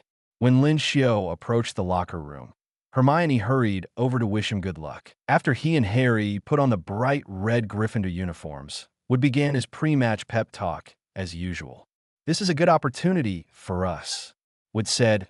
"At the beginning of this semester, the Slytherin team's brooms were better than ours, which is undeniable. But this time, Quidditch has been changed to Quidditch Chicken, and we have a better chance of winning. We train harder than them and have flown in all kinds of weather conditions. Our players are stronger than Slytherin." "That's right," said George Weasley. "Since August, my clothes have never been dry because of Quidditch training. We have to let those guys in Slytherin know that Quidditch games, in the final analysis, it's a competition of people. We can beat Slytherin when we are riding on flying brooms, and we can beat them when we are riding flying cocks." Wood's chest was heaving with excitement, and he looked at Lin Xiu. "Lin Xiu, Harri, it's up to you. You have to show those guys in Slytherin that as a Quidditch player, it is definitely not enough to just have a rich father like Malfoy. Lin Xiu, this time you have to shoot the chicken ball, not the quaffle. There is a slight difference between the two, and you need to pay attention. But I believe you can definitely score hard, Harri. The golden snitch has turned into a phoenix, but I don't think it should be particularly difficult for you to catch it. Harri, either catch the Phoenix Fox before Malfoy or die on the field. We must win today." Lin Xiu said. "So don't be stressed, Harri." When they walked out of the locker room and toward the field, they were greeted by a noisy sound, mainly cheering, because the crowds of Gryffindor, Ravenclaw, and Hufflepuff all wanted to see Slytherin defeated. On the one hand, it was because these colleges had been at odds with Slytherin before, and on the one hand, It was because of the attack of the Chamber of Secrets not long ago. Although there was no obvious evidence that this incident was related to the students of Slytherin, the students of the other 3 colleges agreed that a student of Slytherin must have led the attack of the Chamber of Secrets. The game was about to start. The referee, Madam Hooch, asked Slytherin Captain Flint and Gryffindor Captain Wood to shake hands. They stared at each other with threatening eyes and held each other's hands unnecessarily tightly. "Listen to my whistle," said Madam Hooch. 3, 2, 1, start the game. The crowd was noisy, sending them off. 14 players rode 14 flying cocks into the sky together. Everyone had their own duties. Harry concentrated on finding Fawkes, the phoenix that replaced the golden snitch. Lin Xiu took the lead, caught a flying CK, and threw it directly into the Slytherin goal. Commentator Lee Jordan jumped onto the stage and shouted excitedly. Lin Xiu pitched. "Beautiful. Gryffindor gets 10 points." Others gradually reacted and cheered. Lin Xiu. Lin Xiu, see? Lin Xiu. Just like last year's Quidditch game, this year's Quidditch chicken game, Lin Xiu still won the first place for Gryffindor. Next, it was almost a one-man show by Lin Xiu. Quidditch became Quidditch chicken, and all the balls and flying brooms became big roosters protected by magic. Most people couldn't adapt well, but Lin Xiu had intermediate magical animal affinity, and it didn't take him long to adapt when he controlled the magic rooster to fly. In fact, his flying speed was several points faster than when he rode a flying broom. Therefore, his goal scoring in this Quidditch game was even more courageous than in last year's Quidditch game. Lin Xiu easily dodged the wandering chicken shot by Slytherin. The ball went in again. In just a blink of an eye, Lin Xiu scored another goal. Gryffindor continues to score. Lin Xiu scored 5 goals. He is unstoppable. Bonus points, Gryffindor bonus points. Lin Xiu is still scoring. The cheers in the Gryffindor crowd were deafening, and Lee Jordan excitedly announced, "Lin Xiu has scored a full 200 points for Gryffindor." The only time Lin Xiu didn't score was because he made a mistake in his pitching. Slytherin the people there simply couldn't cause any effective interference to Lin Xiu, to be honest. It was as if C. Zhonglin's goalkeeper didn't exist. My 80-year-old grandmother could guard the goal better than him. Anyway, they can't keep the goal, so anyone can do it. The whole stadium was cheering for Lin Xiu. Lin Xiu. Lin Xiu. Lin Xiu. Almost everyone was infected by the atmosphere on the scene. But as the protagonist of everyone's attention, Lin Xiu himself was not too excited, because his main attention was on the Phoenix Fox flying around stadium. Lin Xiu was thinking about how he could not deliberately get tears from Fox. Just then, Lin Xiu noticed that Harri, who was chasing the Phoenix Fox in midair, was targeted by 2 black wandering cocks. The wandering CK played the role of the wandering ball in the Quidditch game in this Quidditch game. In theory, it should fly around the field and try to attack the players of both teammates equally. But at this moment, the 2 wandering cocks all targeted Harri. What's going on? Harry Potter and the other party are both very angry. Is there something wrong with these 2 roosters? Commentator Lee Jordan shouted. Is there something wrong with these 2 roosters? Harry dodged left and right in midair, using a very complicated Z-shaped movement to avoid the crazy attack of the 2 roosters. In the end, he took the risk of being hit by the 2 roosters and caught the Phoenix Fox who replaced the golden snitch. One of Harry's hands was broken by the rooster, so he could only hug Phoenix Fox with the other hand, clamp the flying rooster with his legs, and try his best not to let himself be injured. However, the flying rooster was a living creature after all. It did not fall straight down, but spread its wings and glided to the ground. Harry was generally safe. Amid the exclamations of the crowd, Lin Xiu was faster than everyone else. He rode his flying rooster directly to Harry's side and stared at the Phoenix Fox in Harry's hand. For Harry, Phoenix Fox was equivalent to 150 points in this Quidditch chicken game. And for Lin Xiu, Phoenix tears were a healing medicine that could effectively target the basilisk's poison. Phoenix Fox was a big treasure. At this time, Phoenix Fox was quietly being held by Harry. It had a long, sharp golden beak and 2 sparkling eyes. The big bird stared at Harry's hand that was broken by the wandering rooster and put its beautiful head on the place where Harry's hand was broken. and tears like October pearls flowed out. Lin Xiu naturally took out a small bottle he carried with him, moved it close to Fox's eyes, and intercepted some tears. At first, Fox didn't care too much because Lin Xiu took out a small bottle. But later, when Lin Xiu took out a bottle that was bigger than Fox's head, Fox's eyes widened in disbelief. "No, buddy, do you want to see what you're doing? 1 or 2 tears are fine. Such a big bottle. Are you trying to kill me?" The next second, Fox flapped his wings, and Lin Xiu couldn't help but take a few steps back. The phoenix quickly smeared its tears on Harry's arm a few times and flew away in a hurry. Everyone rushed over to celebrate Lin Xiu's 200 points for Gryffindor, and Harri caught the phoenix fox. Lin Xiu felt a little regretful. After collecting enough phoenix tears in a small bottle, he changed to a large bottle, mainly to try whether he could get an emotional treasure chest from the phoenix fox. Previous experience has proved that those magical animals with intelligence have the opportunity to get an emotional treasure chest. But unfortunately, the phoenix's emotions are not generally stable. It doesn't matter. There will be another chance in the future.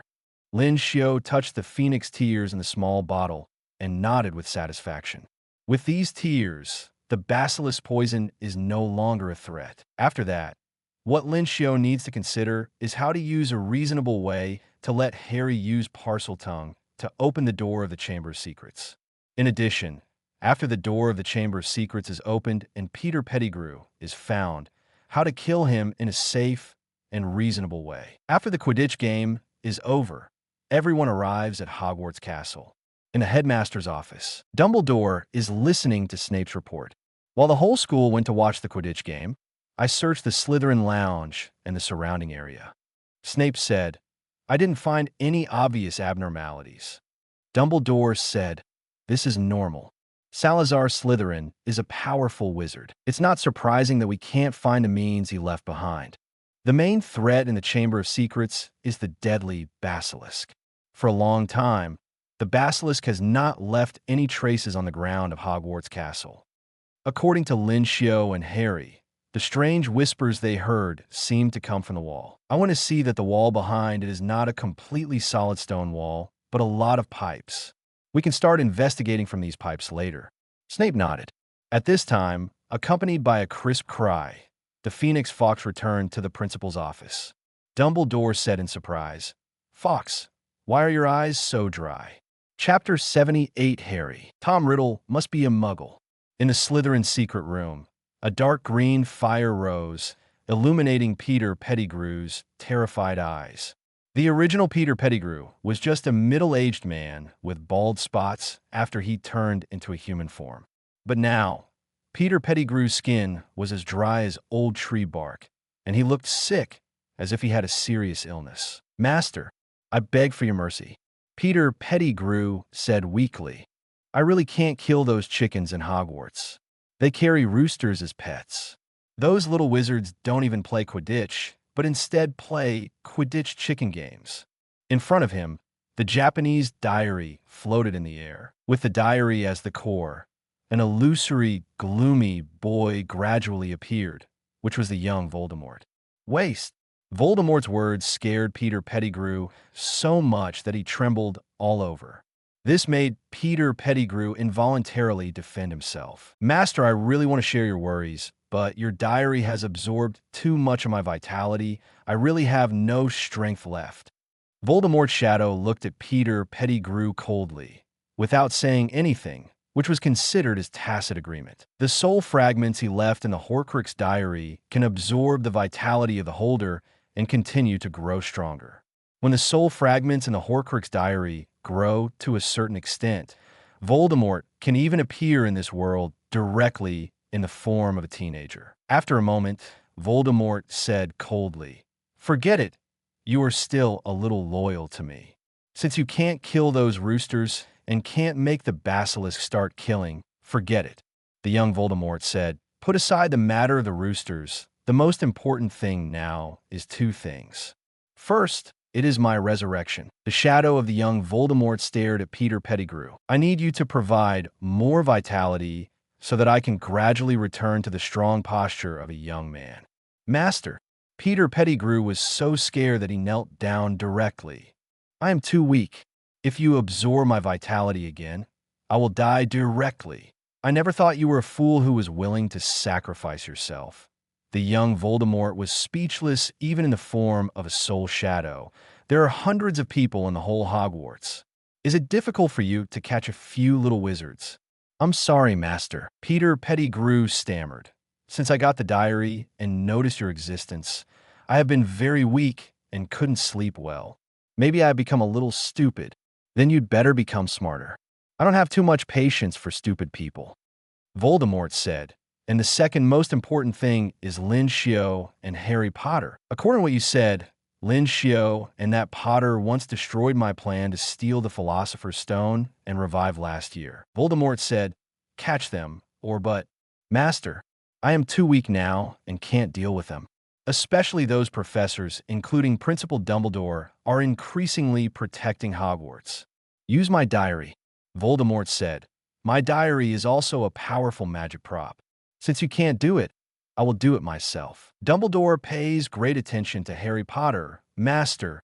Peter Pettigrew said cautiously, sending your diary to Lin Xiu or Potter is no different from sending it to Dumbledore.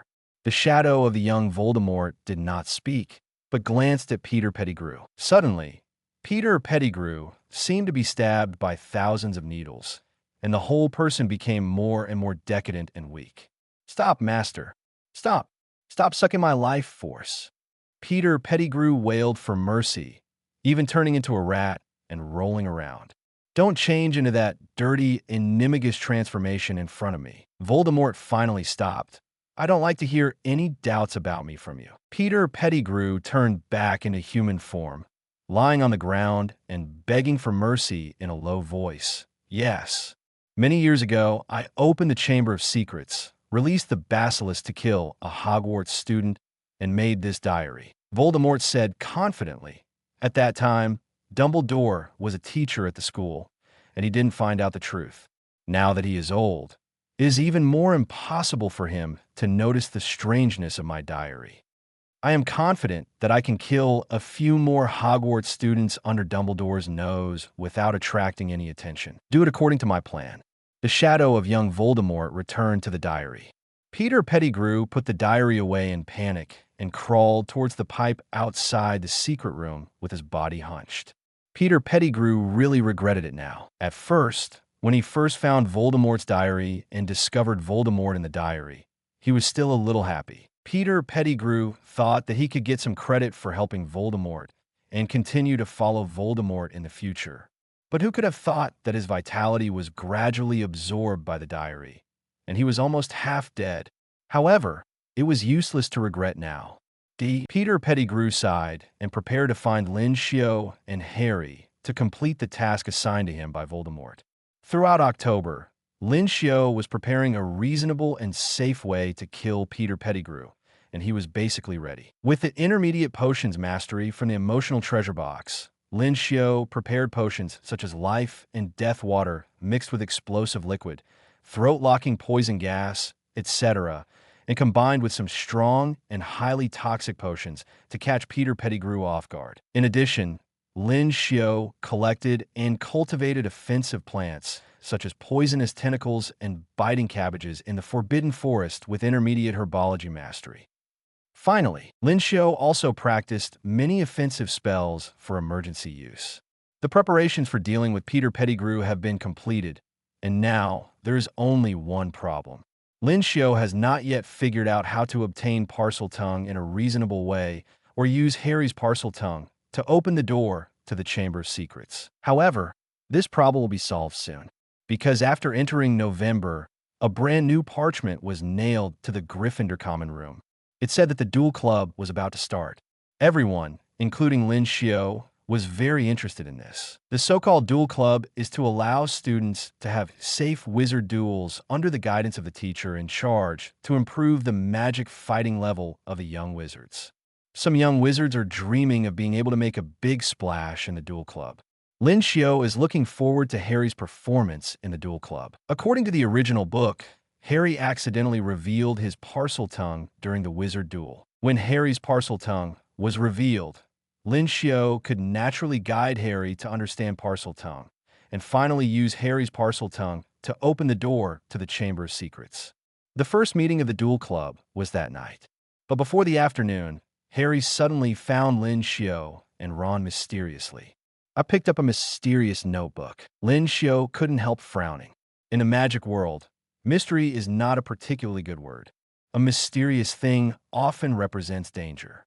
Lin Xiu said, "Harry, strange things are likely to bring danger." Danger? Harry laughed. "Stop talking nonsense. How could there be danger?" As he spoke, Harry took out a small, thin notebook-like thing from his pocket. The black cover of the notebook was tattered. "Harry, Lin Xiu is right. My father told me that some books confiscated by the Ministry of Magic can even blind people." Ron said in fear. "Anyone who has read Wizard Sonnet can only speak in limericks for the rest of his life. An old wizard in Bath has a book. Once you read it, you must bury your face in the book forever, and—" "Okay, I understand now," Harry said. This time, Lin Xiu and Ron both noticed that something was wrong with Harry. Harry was too reckless at this time. "It's just a diary. What's the problem?" Harry picked up the black-covered notebook and showed it to Lin Xiu and Ron. There was a faded date on it, which belonged to 50 years ago. In addition, there was a name written in unclear ink. Tom Riddle. Tom Riddle? Voldemort. Lin Xiu finally understood why Harry suddenly became so reckless. Because there was a remnant of Voldemort's soul in Harry's body. To some extent, Harry is now Voldemort's third Horcrux.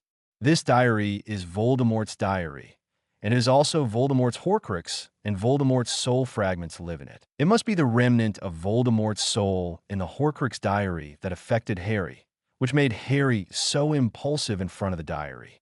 "Harry, I always feel that this diary is a bit weird," Ron said. "Let's give it to Professor Dumbledore to take a look."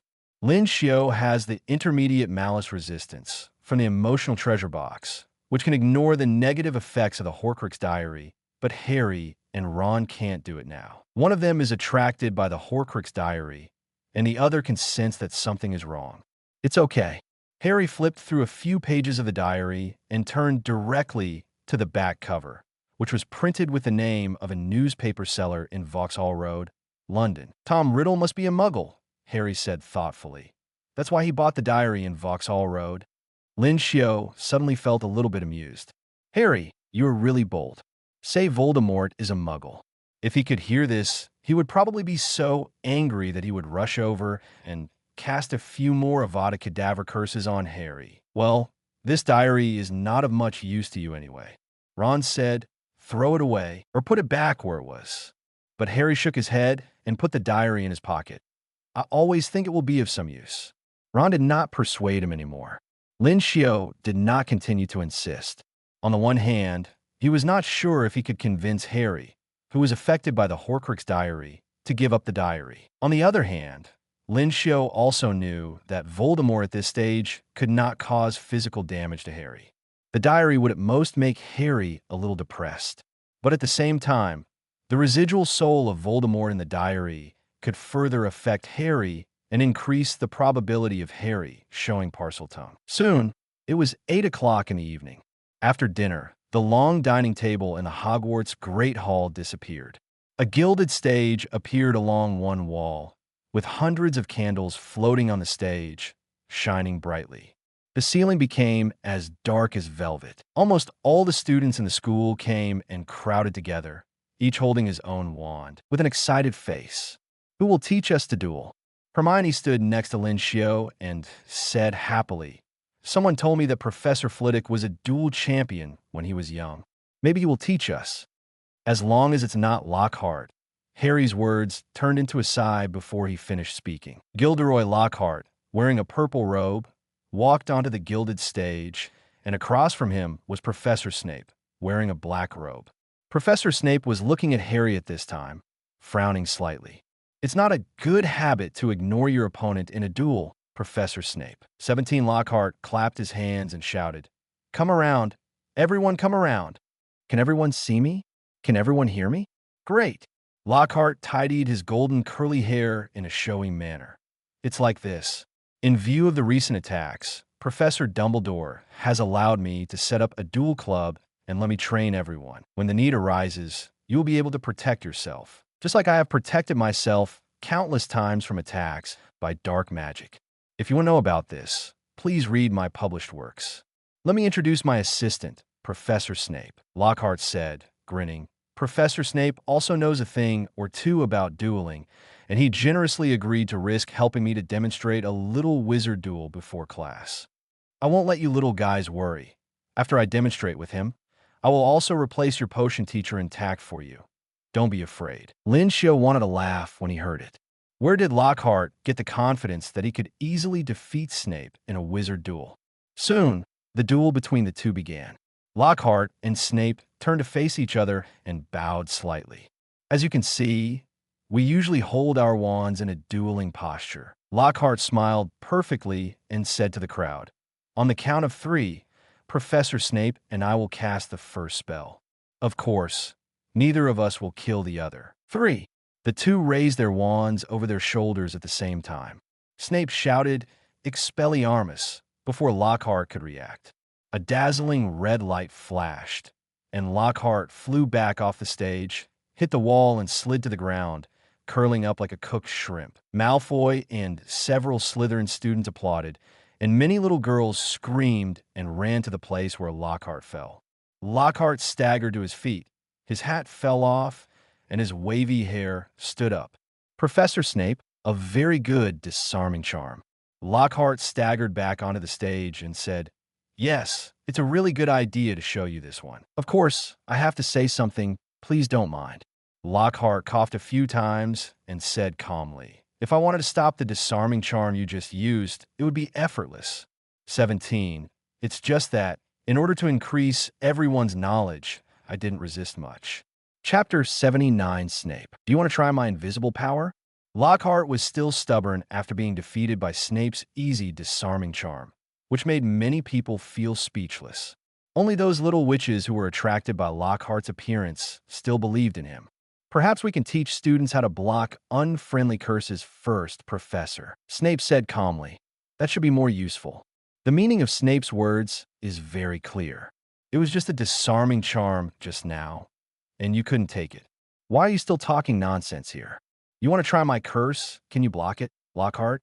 God is invisible. Let you try it. Lockhart wanted to say something stubborn, but after seeing Snape's expressionless face, he decisively backed off. Great suggestion, Professor Snape. Let's talk about it later when we have a chance. Lockhart said hurriedly. The demonstration between Professor Snape and I ends here. It's your turn now. I'll divide you into groups of 2, Professor Snape. It would be best if you were willing to help. Snape and Lockhart walked through the crowd and paired everyone up. Lin Xiu and Hermione were paired up for a duel. Their duel was friendly and ended quickly. Hermione had just raised her wand and hadn't said a spell yet, but Lin Xiu had already cast a disarming spell, easily knocking the wand out of Hermione's hand. Wow! Hermione picked up her wand and ran to Lin Xiu, her eyes sparkling. How did you do it?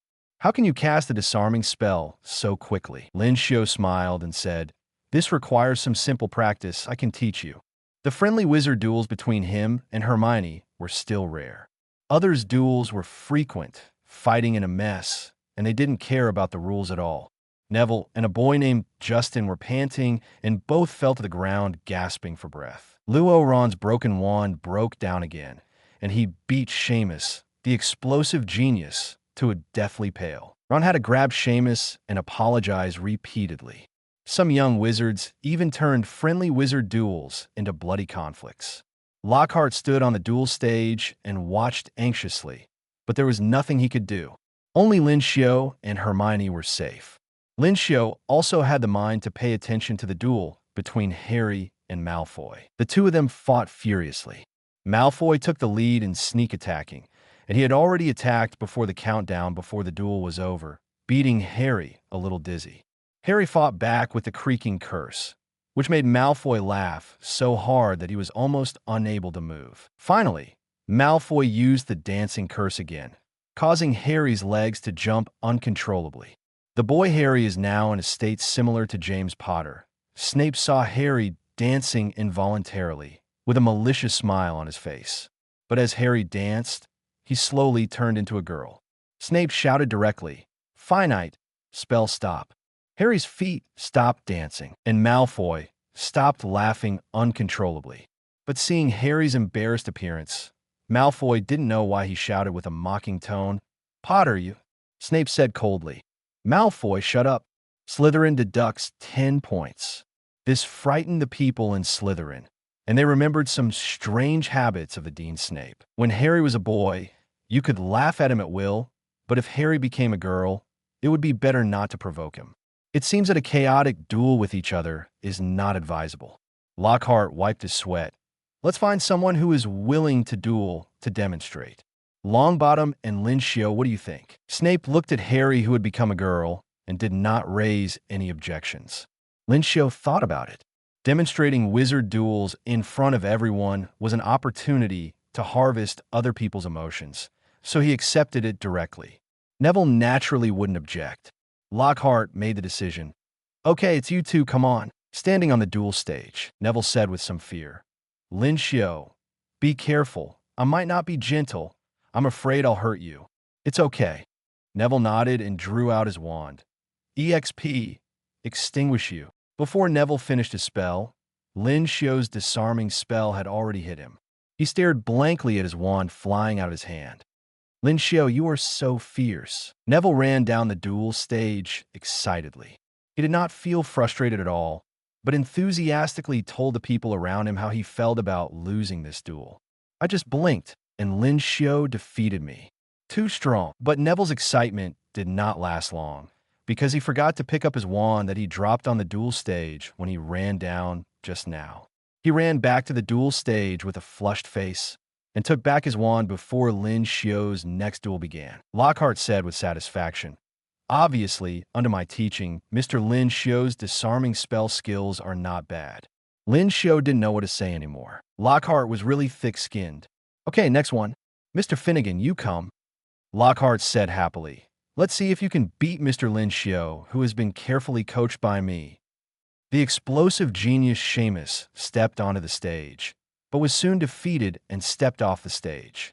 "Good job," Lockhart said in a smug tone, as if he was the one who had won consecutive games on the duel stage.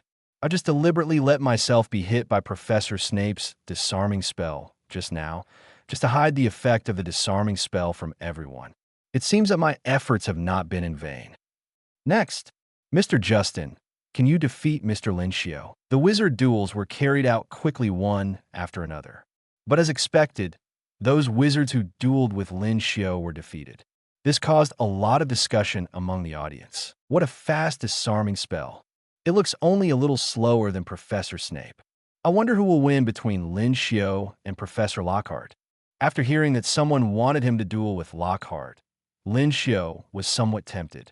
It is a good opportunity to get the emotional treasure box by slapping Lockhart in front of everyone. But after Lockhart heard that someone tried to instigate Lin Xiu to challenge him, his face became a little unnatural. He coughed.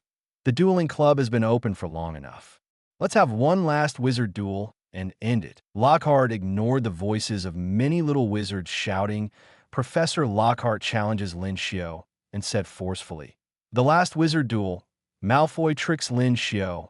Malfoy climbed up the dueling stage depressed and stood in front of Lin Xiu. He had dueled with Harry before and was inexplicably deducted 10 points by his own dean. Then he witnessed Lin Xiu's killing on the dueling stage. Malfoy understood. For him now, Lin Xiu is invincible. But Malfoy didn't want to give in, considering that in so many wizard duels just now, Lin Xiu quickly used the disarming spell to end the battle. Malfoy decided to use his strongest means as soon as possible before Lin Xiu made a move. Wait until Lockhart shouted, 3, 2, 1.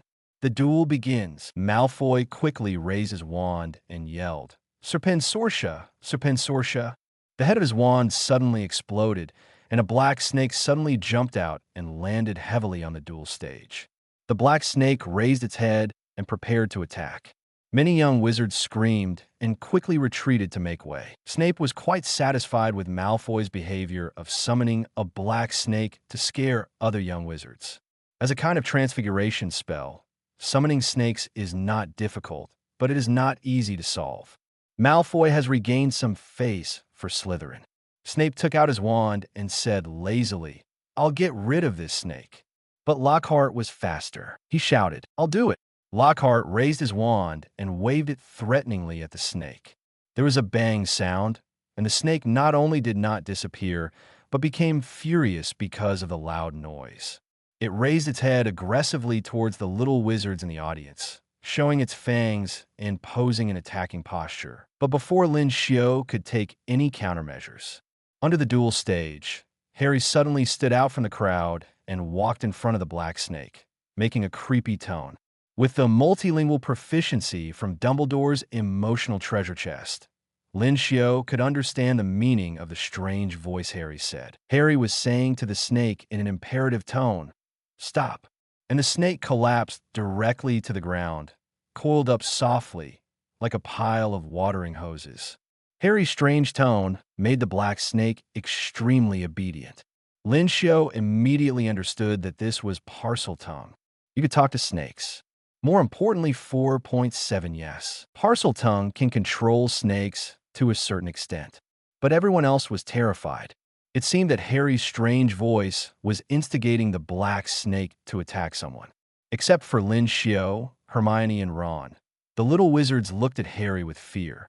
And the little wizards of Slytherin, especially Malfoy, were deeply shocked. Slytherin has always been proud of its bloodline. You know, Sarah Slytherin, the founder of Slytherin College, is an out-and-out parcel tongue. The symbol of Slytherin College was therefore chosen as snakes. But now, the parcel tongue that can best prove the gold content of bloodline actually appeared in a parcel tongue. Everyone talked about it and began to speculate whether Harry was the great-great-great-grandson of Salazar Slytherin. Quiet. Snape stopped the discussion without much noise. Don't spread false rumors everywhere. Snape looked at Harry. As for you, come with me. I'll take you to find Headmaster Dumbledore.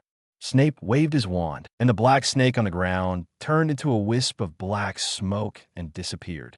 Harry looked at Lin Xiu and the others worriedly, sighed, followed Snape, and went to the headmaster's office to find Dumbledore. Chapter 80 Voldemort's Real Name. Tom Riddle Snape took Harry to a huge, hideous stone monster. He said to the statue, "Iced lemonade." The stone monster suddenly came to life and jumped aside, and the wall behind it broke in two. Inside the wall was a spiral staircase, slowly moving upwards. Snape took Harry up together, and they spiraled up the stairs, finally stopping in front of a shiny oak door with a brass door knocker in the shape of a griffin. Opening the door, it was a spacious and beautiful prototype room, full of all kinds of funny little noises. There were many strange silverware on the table with long legs, spinning and spewing out puffs of smoke. The walls were covered with portraits of former male and female headmasters, and the people in the portraits were snoring softly in their frames. Harry followed Snape into the headmaster's office warily. Perhaps because Harry had changed back to a boy on the way here, Snape ignored Harry and walked to the headmaster's desk and sat down on a stool nearby. Harry was attracted by a strange thing. On a tall, gilded branch at the door stood an old and frail bird, like a turkey with half of its feathers plucked out. Harry stared at it and vaguely recognized that it was the phoenix fox who played the role of the golden snitch in the Quidditch game not long ago. But for some reason, Fox was no longer as energetic and beautiful as before in the Quidditch game, but looked old and frail. Harry stared at Fox, and Fox also looked at him with a sad look, making a series of suffocating sounds. Harry began to wonder if Fox was sick because Fox was shedding feathers from time to time, and his eyes were extremely dry, as if he had cried for 3 days and 3 nights and couldn't sleep. He began to worry that Dumbledore's phoenix suddenly died here. Although Professor Snape was also in the office, Harry was not sure whether Snape would testify for him. Just as Harry was thinking this, the bird's whole body suddenly caught fire. Harry was horrified to see that the phoenix fox had turned into a ball of fire. It screamed and turned into a pile of ashes on the floor that were not completely extinguished. The door of the office opened at this time, and Dumbledore walked in with a solemn face. "Professor," Harry panted, "your bird suddenly caught fire. It has nothing to do with me. I don't know how to save it. Dumbledore smiled and said, Harry, I know Fawkes is self-immolating and has nothing to do with you. As a phoenix, Fawkes will self-immolate when he is about to die, and then be reborn from the ashes. Harry looked down and saw a little chick poking its head out of the ashes, looking sad.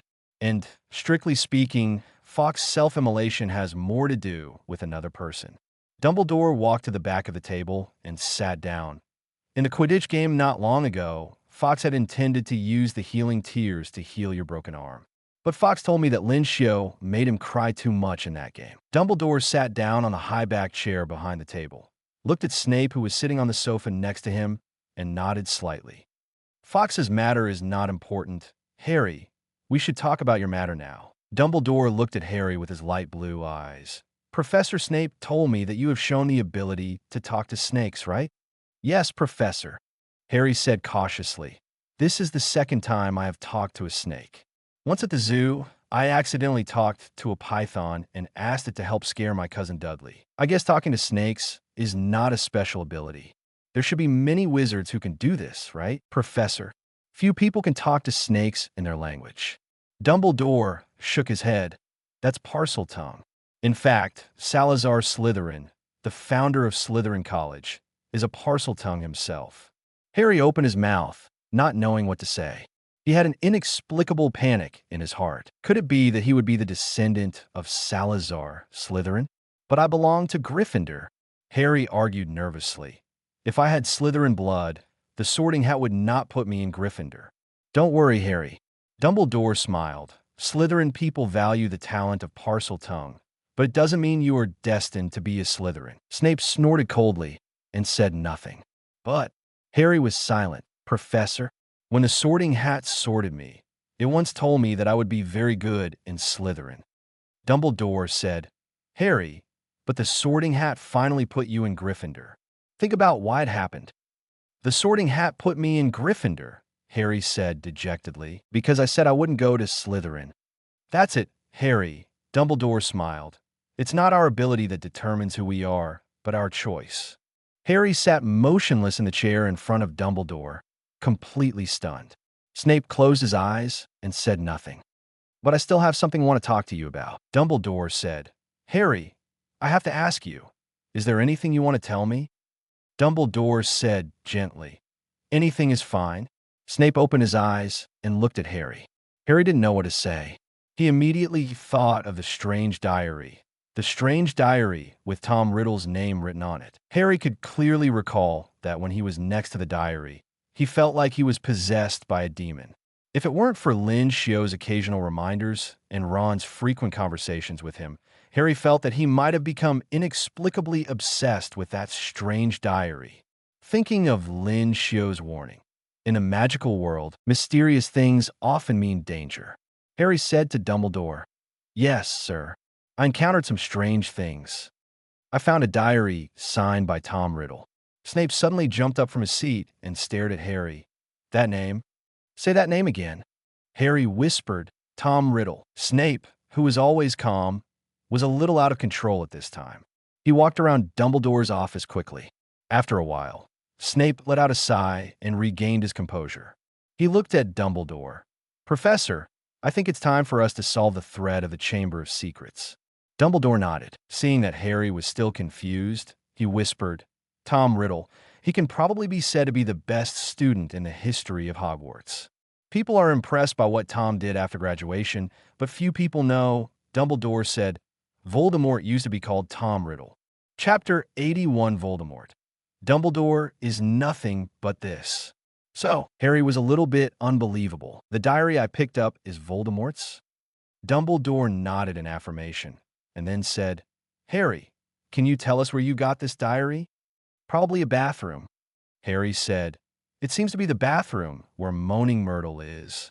Myrtle, I remember that child. Dumbledore said, Many years ago, when Voldemort was studying at Hogwarts, the Chamber of Secrets was open once. Hogwarts died. A student, Myrtle.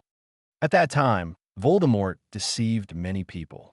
He made many people believe that it was Hagrid who opened the Chamber of Secrets and killed Myrtle. Hagrid was expelled for this, and Voldemort escaped punishment. Myrtle died in that bathroom, and Harry also found the Dark Lord's diary in that bathroom. Snape looked at Dumbledore. Professor, I have reason to suspect that the entrance to Slytherin's Chamber of Secrets is in Myrtle's bathroom. Yes, Severus, without a doubt. Dumbledore said. Professor, I don't understand. Professor Binns of the History of Magic said that over the years, many professors at Hogwarts have searched the Chamber of Secrets, but none of them have found the entrance to it. Harry said, didn't they think of the bathroom? The year Myrtle was murdered, I searched the bathroom, and I didn't find anything.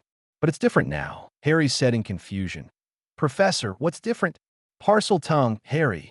Dumbledore said, I think the key to the Chamber of Secrets may be the serpentine tongue that has appeared in both you and Voldemort. I understand, Professor, Harry said. Then let's go solve the problem of the Chamber of Secrets now. Before that, we have one more thing to do.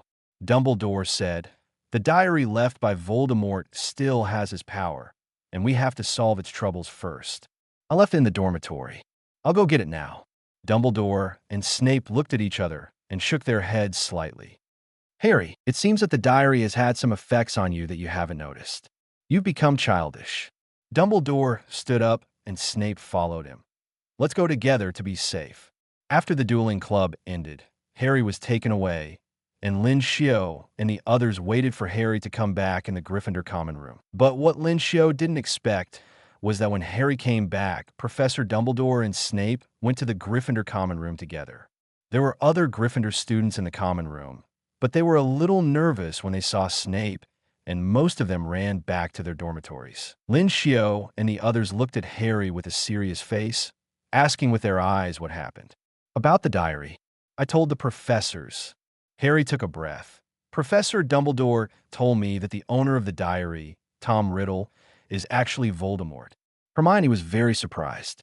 Lin Xiu understood immediately. No wonder Snape, who always disliked Gryffindor, would appear here. Ron was a little unbelievable.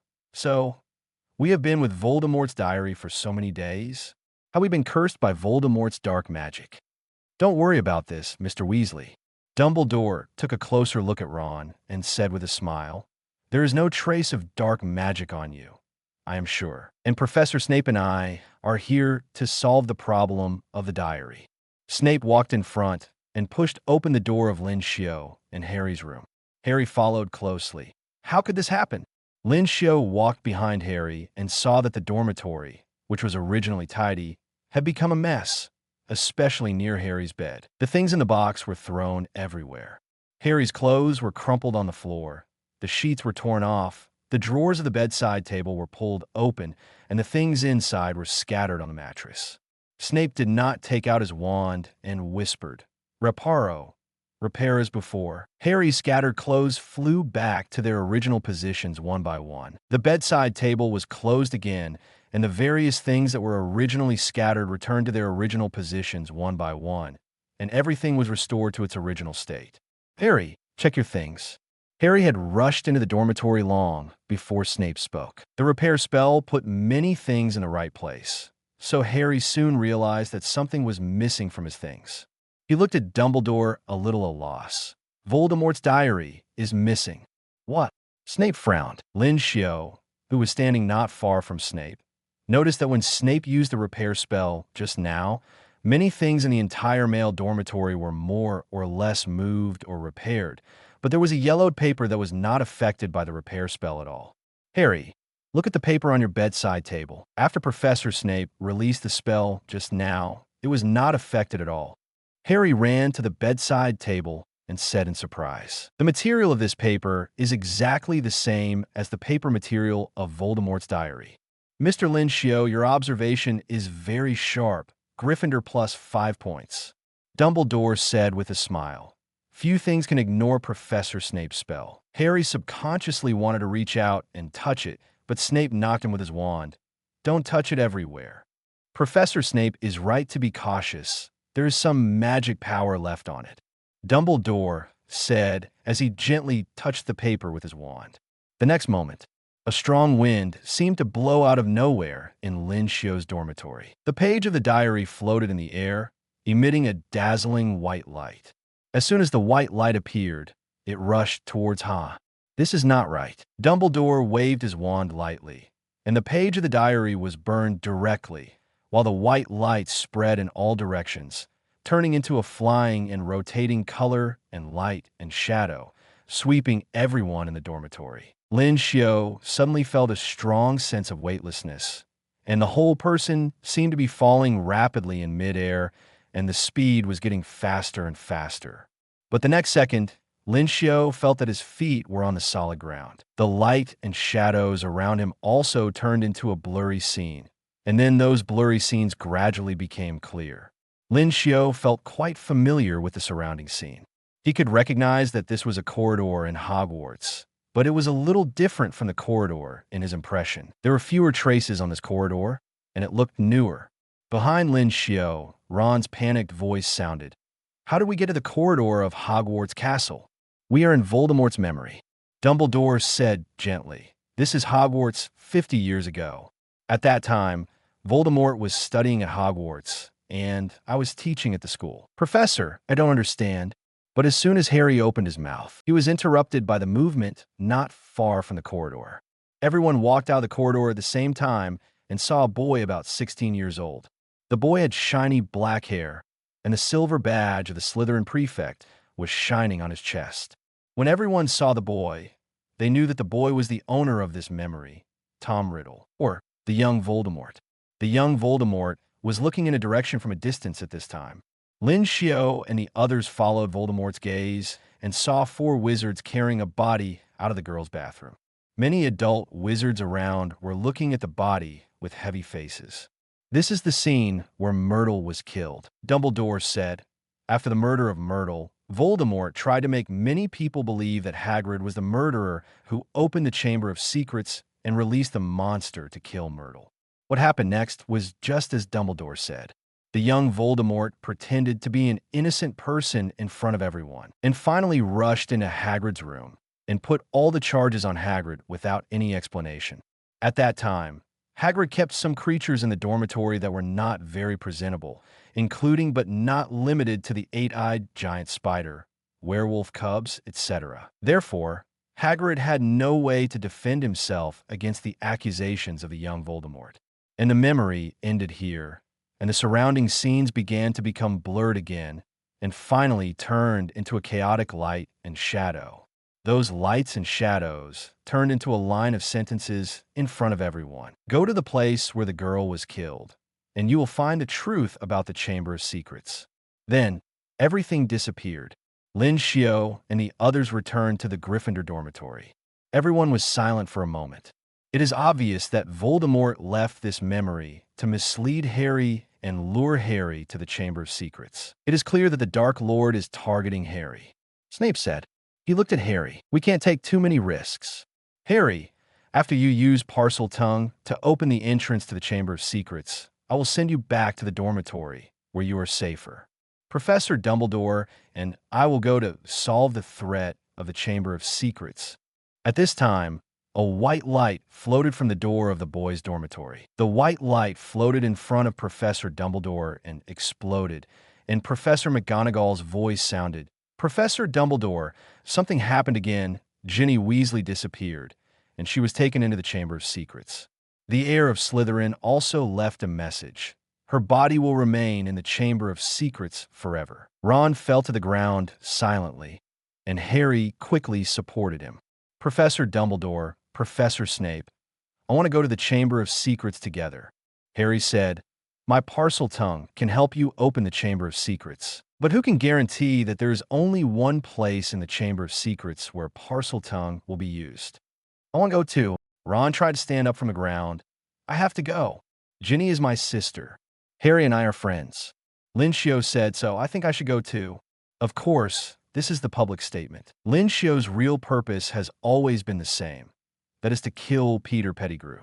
Even if he has to act with Dumbledore and Snape this time, he may not be able to do it himself, but he has to witness Peter Pettigrew's death with his own eyes to feel at ease. Lin Xiu thought his argument would be rejected. When he was thinking about how to convince Snape and Dumbledore, he saw them look at each other and agreed directly. "Then you can go together," Dumbledore said with a smile. "It's always good to see more things." Since you want to die, I won't stop you, Snape said. I just hope you won't be scared and cry when the time comes. In the secret room, Voldemort's diary floated in the air. The shadow of the young Voldemort projected from the diary became more and more solid.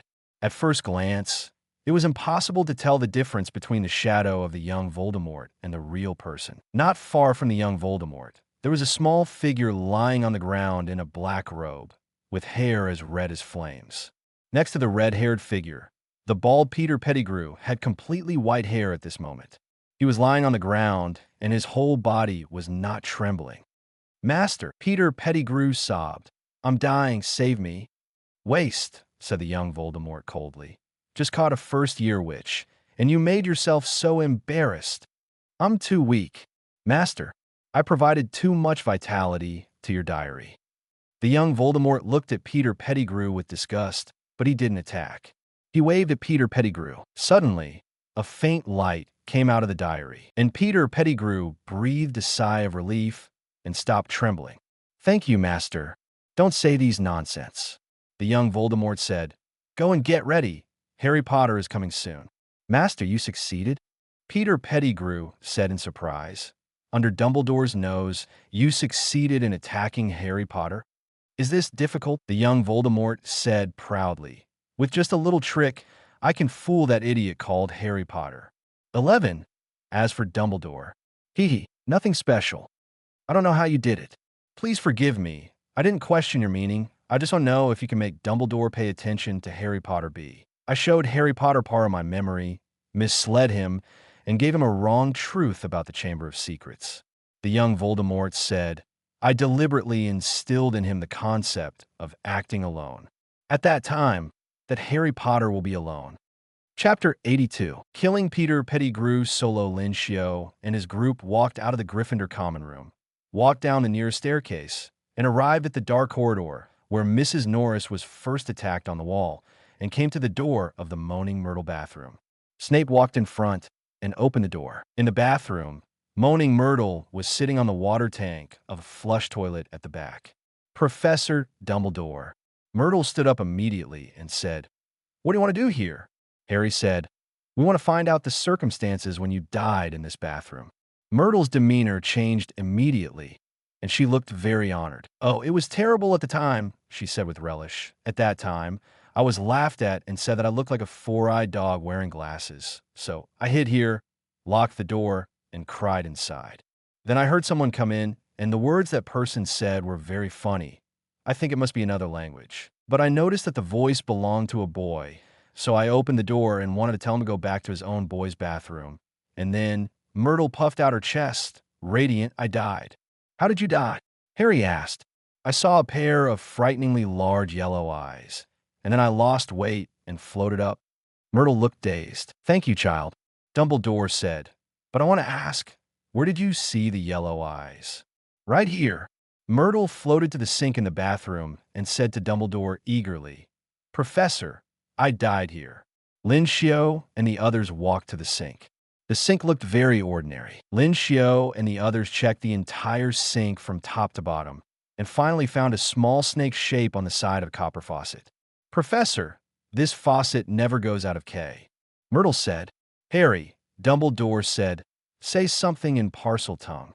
"Open it," Harry shouted.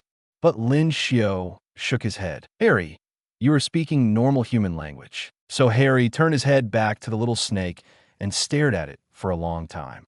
Finally, he opened his mouth and made a strange hissing sound. Suddenly, the faucet emitted a dazzling white light and began to rotate rapidly. Then, the pool also moved. Lin Xiu and the others watched the pool gradually disintegrate and slowly disappear from sight, and a huge circular hole appeared. Snape silently took out his wand and waved it gently, and a white light floated into the hole. A moment later, the white light flew back into Snape's wand. "Many pipes, many forked roads, but there's a widest straight road. So far, it is safe to go down from this hole. Since we have found the entrance to the Chamber of Secrets, does that prove that Ginny is still alive?" Ron looked at Snape and Dumbledore, hoping to get a definite answer. "Mr. Weasley, I assure you that she will be fine," Dumbledore said. "Thank you, Professor." Ron exhaled softly, Since I am Ginny's brother, I should go down first, right? This is not the time for you to be a hero, Mr. Weasley. Snape pulled Ron behind him. I will go down first. Snape cast a few spells on himself, then jumped into the hole and floated down slowly. Ron followed closely, followed by Harri and Lin Xiu. Before they jumped into the hole, Professor Dumbledore cast several spells on them. Therefore, when they jumped into the hole, they also floated down slowly, without worrying about falling. After Lin Xiu jumped into the cave, he soon discovered that the cave extended into a huge, smooth pipe. There were many pipes along the way that branched off in all directions, and the main pipe where Lin Xiu was located was winding and winding, with a steep slope all the way down. He could hear the slight collision sound made by Harri and Ron as they fell down in front of him and touched the bend. But when Lin Xiu found that the slope of the pipe in front of him gradually became horizontal, a huge hole suddenly appeared on the smooth inner wall of the pipe in front of him. Lin Xiu's whole body directly deviated from the pipe that Harri and Ron passed through and flew into the hole that suddenly appeared at the inner wall of the pipe. With his own non-human constitution, Lin Xiu quickly adjusted his position in the dark, and the wand in his hand was always on standby. Then, with the night vision provided by Eagle Eyes, Lin Xiu saw the surrounding environment clearly. This is a dark stone tunnel, the ground is wet, and there's a lot of sticky mud. There are many skulls of small animals soaked in the mud, probably mice. Lin Xiu was alert all around and walked slowly along the road ahead. He, Harri, and Ron jumped into the pipe at about the same time, but they ended up in different places. Maybe someone was playing tricks. Either it was the soul fragment of the young Voldemort in the Horcrux diary, or it was Peter Pettigrew. He needed to be cautious. Lin Xiu quietly walked through the tunnel and came to a small room. The floor of this room was paved with smooth stone slabs, and a red-haired girl in a robe was lying on the floor. Ginny Weasley. Ginny. Lin Xiu hurried to her side, grabbed her shoulders, and turned her over. Ginny's face was like marble, cold and bloodless. Her eyes were open. Ginny stared at Lin Xiu, as if she had something to say, but she couldn't open her mouth. Finally, she blinked in the city. Her eyes seemed full of pleading. Lin Xiu could vaguely guess what Ginny meant. He said, "Ginny, don't worry, I will rescue you." At this moment, a loud click-click sound came from not far away, as if someone was walking on the wet ground. With the help of night vision, Lin Xiu quickly found a hunched figure limping towards him. Lumos! The man raised the wand in his hand and illuminated the surrounding environment. Lin Xiu saw a face full of old age. The man had bald spots on his head, his hair had turned white, his skin was dry like old tree bark, and he coughed from time to time after walking a few steps. Although it was the first time he saw this person, Lin Xiu inexplicably felt that the other party gave him a sense of familiarity. It was like Ron's pet mouse Banban. Lin Xiu suddenly understood this is Peter Pettigrew, but he was a little surprised that, logically speaking, Peter Pettigrew was at most a middle-aged man, but he looked like an old man who was about to be buried. Ahem, Lin Xiu, it's all you who killed me, Peter Pettigrew said with hatred. If you hadn't been full of murderous intent towards me, I wouldn't have gone to look for the Master's diary, and I wouldn't have been absorbed so much vitality by the Master's soul fragments in the diary, and finally turned into this ghostly appearance now. Ahem, if I wasn't too weak now, I would have wanted to kill you directly with the Avada Kedavra curse. Peter Pettigrew said hoarsely, but now, only the Master's pet can take over the room. He crushed a ball in his hand, and a strange hissing sound rang out around him. It was just like the sound when Harri spoke Parseltongue. Suddenly, there was a sound of scales scraping in the surrounding pipes, as if some huge monster was swimming in the pipes. A pair of yellow eyes appeared in the darkness behind Peter Pettigrew.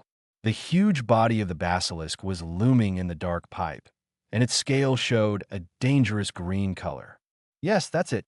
Look directly into the eyes of the basilisk, and then die miserably.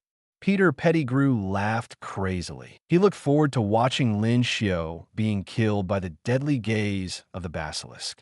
But in Pettigrew's shocked eyes, Lin Xiu was safe and sound. How is this possible? Peter Pettigrew's eyes widened. You looked directly into the eyes of the basilisk, but you were unharmed? Lin Xiu smiled without saying a word. He had opened gaze immunity from the emotional treasure box before, and the deadly gaze of the basilisk was ineffective against him. Kill him. Peter Pettigrew ordered the basilisk loudly. Kill the boy named Lin Xiu. The basilisk opened its mouth and rushed towards Lin Xiu. But the next second, a strange hissing sound came from the intricate pipes around it. It was parcel tongue. Lin Xiu could roughly guess that this was to summon the basilisk for self-defense with his multilingual proficiency. After hearing this voice, the basilisk rushing towards Lin Xiu turned around without hesitation, abandoned Peter Pettigrew, and disappeared into the darkness. Come back, Peter Pettigrew screamed. Master, why did you let the basilisk leave? Don't abandon me.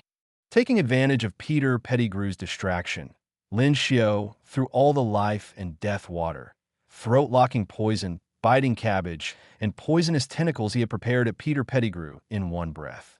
Peter Pettigrew dodged in a panic, but could only avoid the potion bottle thrown by Lin Xiu. The next second, 2 biting cabbages thrown by Lin Xiu jumped directly onto Peter Pettigrew.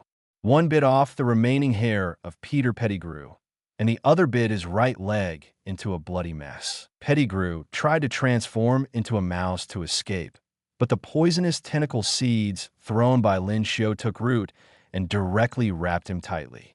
Peter Pettigrew struggled hard, but the poisonous tentacles tied him tighter and tighter, and the teeth pierced deeply into Peter Pettigrew's flesh and blood.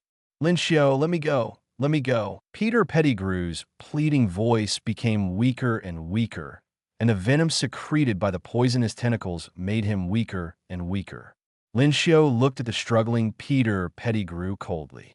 In the original book, after Voldemort was defeated, it was Peter Pettigrew who first found Voldemort's residual soul and helped Voldemort to resurrect. Voldemort will not really die until all the Horcruxes are destroyed. But in order to delay the pace of Voldemort's resurrection, Peter Pettigrew must die. Master, why did you abandon me? Peter Pettigrew stared at the direction where the basilisk left, and the light in his eyes gradually faded. In the end, he died in the pipes under Hogwarts like a rat in a gutter. When Lin Xiu walked to Ginny's side to check on her condition, the voices of Harri and Ron came from afar in the damp tunnel. Lin Xiu, where are you? When Lin Xiu was on the alert to see if this was Voldemort's trick, Harri and Ron came out of the darkness holding glowing wands. Great, Lin Xiu, you're okay. Harri breathed a sigh of relief. After we came out of the pipe, we didn't see Professor Snape, who jumped into the pipe first, nor did we see you or Professor Dumbledore appear behind. We thought something had happened. You saved Ginny. Ron was very happy. Thank you, Lin Xiu. But when he noticed Ginny's condition, he hesitated and said, Ginny, is she okay? Ginny is fine for now, Lin Xiu said. Her eyes can still move now, but it's hard to say for a long time. Our original purpose of entering the Chamber of Secrets was to rescue Ginny, and now the original goal has been achieved. For the sake of safety, the most important thing for us next is to find Professor Dumbledore or Professor Snape first, and leave here as soon as possible. Lin Xiu noticed the system prompt in his mind. Ding! Ginny Weasley's joy detected. Ding! Peter Pettigrew's despair detected. Ding! Harry Potter's happiness detected. Ding! Ron Weasley's excitement detected. Ding! Young Voldemort's mockery detected. Extracting the shrimp treasure box for the host, Lin Xiu's heart trembled. Why would the young Voldemort's emotions appear in the system prompt? Could it be that the young Voldemort's soul fragments in Voldemort's Horcrux diary are monitoring this place? Lin Xiu didn't care about which specific emotional treasure boxes were extracted. He immediately picked up Ginny, who was lying on the ground, and shouted at Harry and Ron, It's not safe here, I-11. It's too late, a voice said softly. Harry and Ron were shocked. They turned around and found a diary with a black cover floating in the air. A nearly substantial human figure was projected from the diary. The figure was a tall boy with black hair, but both Harry and Ron were familiar with the identity of the man because they had entered the man's memory not long ago. Tom Riddle. The young Voldemort nodded, glanced at Lin Xiu and Harry, and finally focused his eyes on Lin Xiu's face. "It's strange," he said. "I thought that the memory I left for Harry Potter would make him come to the Chamber of Secrets alone. Unexpectedly, the number of people exceeded my expectations. But it's still within my control." The young Voldemort said, "There are only a few of you little wizards. It's too easy to kill." He opened his mouth and made a strange hissing sound. Obviously, it was Parseltongue. Harry shouted, "We have to find a way to stop him. He is summoning the basilisk. You will all die here today." The young Voldemort said with a smile, "Even if Dumbledore appears in front of me now, it will be useless." Music came from nowhere. This sound was ethereal and mysterious, which made Harry and the others completely disappear their fear of the young Voldemort. When the music disappeared, Lin Xiu found that Li Ran had grown flames around him.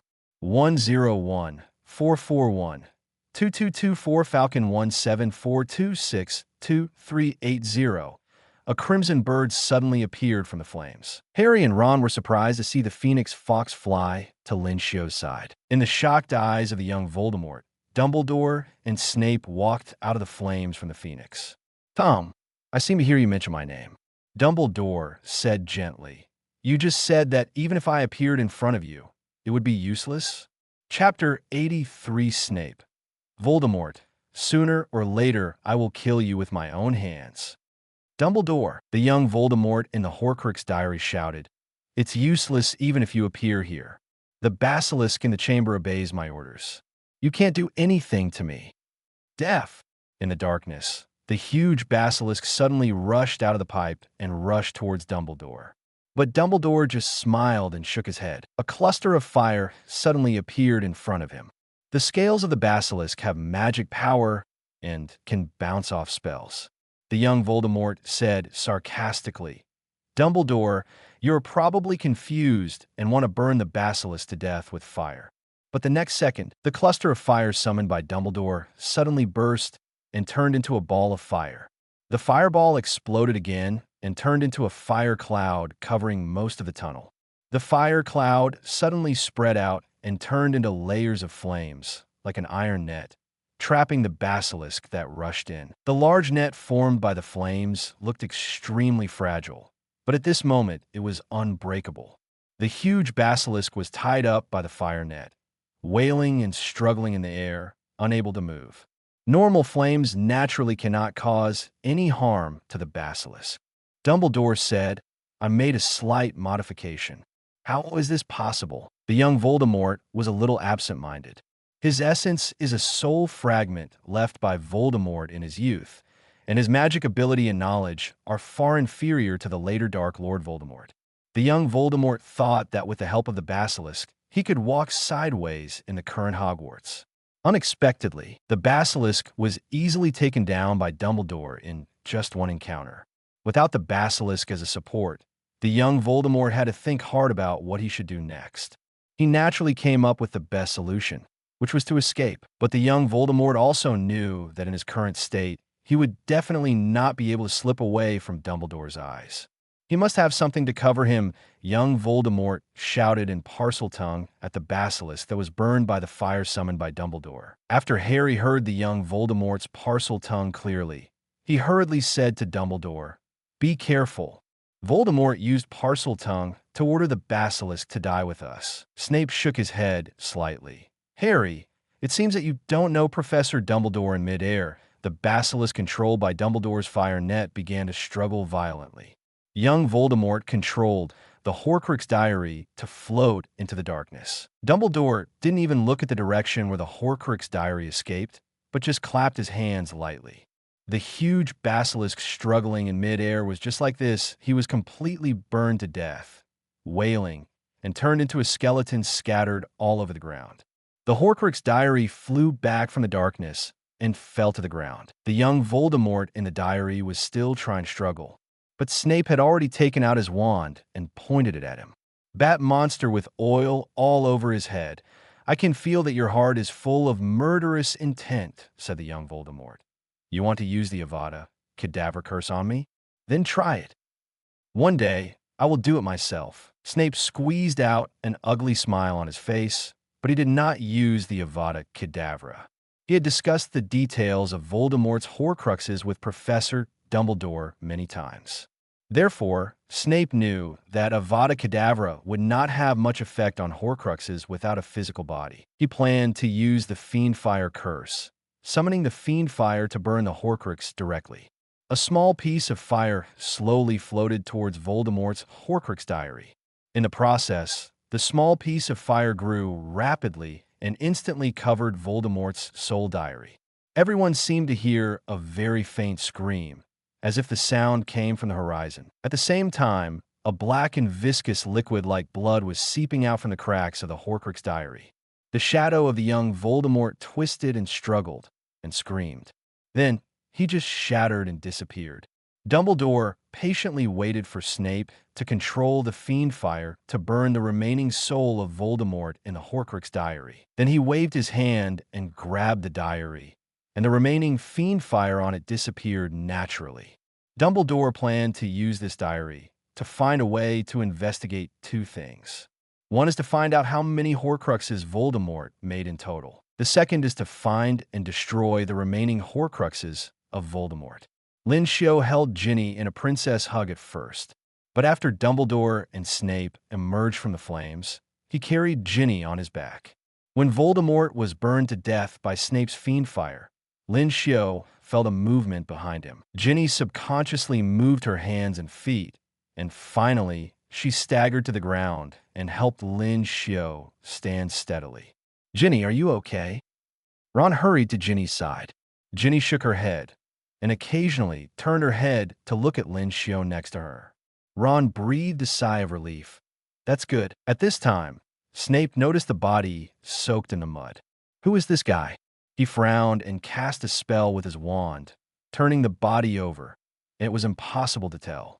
The main reason is that the body has been bitten to the point of blood and flesh by the biting cabbage and poisonous tentacles. Snape could feel an inexplicable sense of familiarity from the corpse, but he stared at it for a long time and still couldn't match the Death Eaters he knew with the corpse on the ground. "Severus, what's wrong?" Dumbledore said. "Did you find anything strange?" Snape hesitated for a while, but still told Dumbledore his guess. "I suspect that the corpse on the ground belongs to someone who once studied at Hogwarts. I also feel an inexplicable sense of familiarity." Dumbledore said, "I think it is necessary to figure out the true identity of this group. This can help us understand Voldemort 5. He waved his wand, and the corpse disappeared. "I'm not good at detecting corpses," Dumbledore said. "I will find some people who specialize in corpses later and try to find out the true identity of this nameless corpse." Then, he looked around and said, "Since the basilisk in the Chamber of Secrets has been eliminated and Ms. Weasley has returned to normal, I think the attack of the monster in the Chamber of Secrets has been resolved." Dumbledore said, "Children, I will let Fawkes take you out." Phoenix Fawkes flew in front of Lin Xiu and his group, lying and flashing its wings. Its sparkling eyes were particularly bright in the dark. "It seems to want Lin Xiu and I to catch it," Harri said, a little confused. "But our weight is too heavy for a bird of Fawkes' size. Fawkes is a phoenix. It is not an ordinary bird." Dumbledore said with a smile, "It can carry a weight beyond imagination." Finally, Fawkes grabbed Ron with his claws. Harri hugged Ron's waist. Lin Xiu grabbed Harry's legs with one hand and held the blushing Ginny in his arms with the other hand. Lin Xiu and his group flew out of Slytherin's secret room and returned to Myrtle's bathroom. "Harri, you are still alive?" Myrtle said, a little disappointed. "There is no need to speak in such a disappointed tone," Harri said with a straight face. "Oh, that's right. I've been thinking that if you die, you are welcome to share this flush toilet with me." When Myrtle said this, her face turned silver white with shyness. After leaving the bathroom, Lin Xiu couldn't help laughing. "Harri, I think Myrtle likes you. Even if I die and become a ghost, I should not be able to appear in the girls' bathroom. I am a boy after all," Harri said. Fawkes led the way in front of everyone, flashing golden light all the way along the corridor. Lin Xiu and the others followed it in big strides, and finally, they appeared in front of Dumbledore's headmaster's office, which was open. Dumbledore and Snape had already left the Chamber of Secrets and appeared in the office. In addition, There were two people in the room, Mr. Weasley and Mrs. Weasley. Mrs. Weasley was crying in front of the fire in the office. When she saw Ginny, she screamed, "Ginny!" Then, she jumped up suddenly, and Mr. Weasley followed her and stretched out his arms to hug their baby daughter. Phoenix Fox flew past Lin Xiu's ear and landed on Dumbledore's shoulder. At this moment, Lin Xiu found that he, Harry, and Ron were all hugged tightly in Mrs. Weasley's arms. "I heard from Ginny. You saved her. Especially Lin Xiu. You were the first to save Ginny." "How did you do it? Lin Xiu, how did you do it?" Mrs. Weasley and Mr. Weasley looked at Lin Xiu with gratitude in their eyes. Ginny stood there, resting her head on Mrs. Weasley's shoulder, and looked at Lin Xiu with a smile. Chapter 84 Ron. "I'm not clean anymore." "Don't do that." Lin Xiu and Harry looked at each other, and finally, Lin Xiu said, "Harry, I think it's better for you to explain this matter clearly." Harry hesitated for a moment and finally walked in front of everyone and told the whole story. Harry mentioned that he and Lin Xiu heard a strange sound when they were walking in a corridor. Lin Xiu only heard a hissing sound similar to that of Snake, but Harry really understood the meaning of the strange hissing sound, which was full of malice and murderous intent. Soon after, the school castle appeared in the time when the chamber monster attacked Mrs. Norris, and the school was in a panic for a while. "That's right," Snape said. As soon as the incident happened, Harry and Lin Xiu asked Professor McGonagall and me for help in time. Fortunately, Lin Xiu later proposed that the crowing of a rooster had a certain restraining effect on the chamber monster. Since Lin Xiu discovered the power of the rooster's crowing, there has been no incident of the chamber monster hurting people in the school. Harry said. Dumbledore smiled at Lin Xiu, and the others nodded approvingly. Later, I picked up a diary. The diary belonged to a man named Tom Riddle. Harry said, "The diary contained magic, and it has been trying to seduce me to go to the Chamber of Secrets alone." However, at that time, Professor Dumbledore and Professor Snape had noticed the abnormality of the diary and decided to find a way to solve the problem of the Chamber of Secrets and the diary. Harry said, "Perhaps it was because of this that Voldemort decided to capture Ginny and put her in the Chamber of Secrets, so as to force me to enter the Chamber of Secrets together." What? Mrs. Weasley said in a surprised voice. "The mysterious man? He captured Ginny? But the mysterious man has been dead for a long time, right?" 390. Voldemort's real name is Tom Riddle. Dumbledore said to the confused Weasleys. "But Ginny," Mrs. Weasley said, "why is our Ginny related to and the mysterious man?" "I don't know," Ginny said confusedly. "A strange middle-aged man suddenly appeared in front of me, fixed me with magic, and then took me to the Chamber of Secrets. I stayed in the Dark Chamber of Secrets for a long time. Fortunately, Lin Xiu appeared and saved me from that strange middle-aged man." "Thank you, Lin Xiu," Mrs. Weasley said gratefully. "If it weren't for you, I really don't know what Ginny would have encountered. In fact, Harry, Ron, and I went to save Ginny together. We were accompanied by Professor Dumbledore and Professor Snape." Lin Xiu said, "I just happened to find Ginny's location before everyone else." "Anyway, it was you who saved Ginny," Ron said. "As Ginny's brother, I am very grateful to you." "Thanks, brother." Mrs. Weasley patted Ron's shoulder with emotion. "You bravely rushed into the secret room for your sister Ginny. Luo, you have really grown up." "Mom, don't call me by my nickname in front of so many people." Ron wanted to find a crack in the ground to crawl into. Mr. Weasley looked at Ron with relief and looked at Lin Xiu and Harry with gratitude. Then, he also felt that this matter was not that simple. The situation of the mysterious man has not been clarified, and now there is a strange middle-aged man. Dad, that strange middle-aged man just looks strange. If you ask me, he looks like a mouse. I don't think he's unfamiliar with his appearance. And he even looks familiar. Ginny's eyes lit up, and she looked at Ron. "Just like Scabbers." Everyone's eyes turned to Ron. "Ron, where's your mouse Scabbers now?" Mrs. Weasley asked. "I don't know. Scabbers hasn't appeared for a long time." Ron said, "Scabbers disappeared not long after the start of the semester, and I haven't found it since." "Wait, Ginny, you don't mean that the strange middle-aged man who took you away was my pet mouse Scabbers?" How can a mouse turn into a human? Ginny shook her head. I didn't say that the strange middle-aged man was Scabbers. I just said that he looks like your pet mouse. Ron, for a wizard, turning into a mouse is not a difficult thing. Mr. Weasley said, there's a kind of advanced transformation magic, a nimagous transformation, which can make a webmaster completely transform from head to toe into another creature. If there is a strange middle-aged wizard, his animagus transformation is a mouse, then everything can be explained. Ron suddenly felt goosebumps all over his body.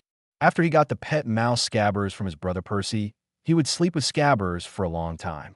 If Scabbers' true form is really a strange middle-aged man, doesn't it mean that he has been sleeping in the same bed with a strange middle-aged man for so long? Don't do that. To be conservative, there is something I need to ask Miss Weasley. Dumbledore said, Ginny, Professor Snape, and I once found a strange corpse in the Chamber of Secrets. Was it that person who took you into the Chamber of Secrets? Ginny nodded and looked at Lin Xiu with some concern. It was Lin Xiu who saved her. Ginny was worried that Lin Xiu might get into trouble if he killed someone to save her. But Dumbledore stopped here and stopped asking about the details of the murder. The Weasleys also tacitly ignored this matter. Miss Weasley, do you remember the appearance of the strange, middle-aged man who took you into the Chamber of Secrets? I remember, since that strange middle-aged man is involved with Voldemort. Dumbledore looked at the Weasleys. For safety reasons, I think it is necessary to find out the identity of that strange middle-aged man. And Miss Weasley is the only one who has seen the face of that strange middle-aged man. So I want to get Miss Weasley's memory of that person today. While the Weasleys were still hesitant, Ginny agreed without hesitation. Okay. Mr. Weasley sighed, took out his magic wand, and gently tapped Ginny's temple. I'm not very good at legilimency, Ginny. Mr. Weasley said, now concentrate on recalling the appearance of that strange man. When Mr. Weasley took back his wand, the tip of the wand brought out a trace of silver memory. When this silver memory was handed over to Dumbledore, it formed a vortex-like gas. Dumbledore took out his wand and tapped the silver memory lightly. Then a bubble that was getting bigger and bigger emerged from the memory. When the bubble was about the size of a TV screen, a strange middle-aged man with a mouse-like face appeared in the bubble. Oh my God, the Weasleys exclaimed. Snape's face immediately sank. They all recognized who the strange middle-aged man was. Peter Pettigrew. Dumbledore sighed. I didn't expect that he was related to Voldemort. Harry and Ron looked confused. Who is Peter Pettigrew? Why does everyone seem to know him? Why are they so shocked? He was once recognized as a hero by the wizarding world and was awarded the Order of Merlin, first class, because everyone thought he was killed while chasing Sirius, who betrayed the Potters. Mrs. Weasley said angrily, but who would have thought that he was not dead, but worked for the Dark Lord and kidnapped Ginny? In that case, Harry said, who is Sirius? Peter Pettigrew and Sirius Black. They were both friends of your father. Dumbledore said, they were inseparable when they were in school. Of course, Sirius had a better relationship with your father. Snape's face turned very bad. He remembered the previous fights between him and Potter and Black. More importantly, Snape remembered Lily. Now it seems that Peter Pettigrew is the real culprit who surrendered to the Dark Lord and killed Lily. Fortunately, Peter Pettigrew died in the Chamber of Secrets. Thinking of this, Snape glanced at Lin Xiu. Principal, please forgive me, Snape said. Since the matter has come to an end, I will leave first. After Dumbledore nodded, Snape walked out of the office with a breeze. But when Snape passed by Lin Xiu, he threw him a small bottle filled with golden liquid. Lin Xiu recognized at a glance that it contained the extremely precious potion Felixir. Triple X, I'm in a good mood. I'll give it to you. After Snape finished speaking, he strode away into the night. After he left, the Weasleys thanked Lin Xiu again for saving Ginny and promised Dumbledore that they would not spread the truth about Peter Pettigrew for the time being. Afterwards, they took Ginny and Ron to the infirmary. Before leaving the principal's office, Ron kept trying to figure out an answer. So, my pet mouse Scabbers has always been transformed from the man named Peter Pettigrew. I'm afraid that's the case. Dumbledore said, as far as I know, Peter Pettigrew is indeed an acorn magus shapeshifter. Merlin's flowered pants. It turns out that I have been sleeping with a middle-aged bald man for so many days. Ron wailed as he was dragged away by Mrs. Weasley. It's over. I'm not clean anymore. After Ron was dragged away, Harry said to Dumbledore anxiously, Professor Dumbledore, since Peter Pettigrew is a bad guy who defected to Voldemort, then could Sirius be a good guy? In the original situation, could it be that Sirius was trying to stop and hunt down Peter Pettigrew? You just said that Sirius and my father were very close, right? I will find a way to investigate this matter. Dumbledore said, I will write a letter to Azkaban later. As for you, Harry, the most important thing for you now is to get a good night's sleep, right? Harry stood up and walked towards the door. Just as he was about to go out, he suddenly seemed to think of something and turned back to ask, Professor Dumbledore, why don't you let Mrs. Weasley and Mr. Weasley spread the truth about Peter Pettigrew? People in the magical world have been deceived by Peter Pettigrew, haven't they? For more than 10 years, people have believed that Peter Pettigrew is a hero and Sirius is a villain. Dumbledore said this concept has been deeply rooted, and it takes a certain opportunity to change it. However, I can assure you that it won't take long to change everyone's concept. Perhaps when you start next school year. Harry left, and Dumbledore looked at Lin Xiu. Mr. Lin Xiu, I can see that you have learned a lot in the course of herbology. Dumbledore said, you can think of using biting cabbage and poisonous tentacles to deal with Peter Pettigrew. It's really good. Professor, your tone doesn't sound like you're going to punish me. Of course not, Dumbledore said, but I have to say that the two plants, the biting cabbage and the poisonous tentacles, are still somewhat dangerous for a young wizard of your age. I suggest that you stop carrying them with you after today. Lin Xiu nodded. The biting cabbage and the poisonous tentacles he was carrying were relatively primitive varieties, and he was still not satisfied with their aggressiveness. So, even if Dumbledore didn't mention it, he wouldn't carry them with him in the future. Now, we should talk about what we really need to pay attention to about Voldemort. Dumbledore said, Voldemort, Mr. Lin Xiu, when you and I first met, you once guided me to find a stone wall on the coast that contained magical power. Dumbledore said, now I can tell you the truth. It was Voldemort who placed many magical mechanisms there in order to protect something. Yes, Professor, I have an impression of this. Dumbledore said, what Voldemort protects is a kind of dark magic item. Just like the Voldemort diary you saw in the Chamber of Secrets today, it is very dangerous. I hope you will pay more attention in the future. There are more than one dark magic items left by Voldemort, which will have a very bad influence on people. Dumbledore said, if you feel something is wrong in the future, I hope you can tell me directly. I will, Professor. That's all I have to say. You can go back to the dormitory. I wish you a good sleep. When Lin Xiu walked to the door of the office, Dumbledore suddenly stopped him. By the way, there is one more thing I forgot to say. It's great that you can face Peter Pettigrew and protect Miss Weasley. You, Harry and Ron, each add 200 points. Thank you, Professor. When he returned to the dormitory, Harry was already sleeping soundly in his bed. Lin Xiu sat on his bed and subconsciously took out the Felicia potion that Snape had given him. This was one of the gains today. He guessed that Snape gave him the Felicia potion mainly because he had killed Peter Pettigrew. After Peter Pettigrew's true identity was exposed, Snape should have figured out the key. Peter in the small building was the one who was talking about death. Peter Pettigrew is dead. Voldemort in the Albanian forest should not be able to be resurrected so soon, right? Lin Xiu felt a little relieved. Of course, what made him most relieved was the background prompt of the system. He didn't have time to check the background prompt sound that sounded in the secret room before. Later, several new ones were added. Ding! Severus Snape's emotional fluctuations detected. Extracting the emotional treasure chest for the host. Chapter 85. Opening the treasure box. Lockhart's Valentine's Day campaign. Ding. Ginny Weasley's joy detected. Ding. Peter Pettigrew's despair detected. Ding. Harry Potter's happiness detected. Ding. Ron Weasley's excitement detected. Ding.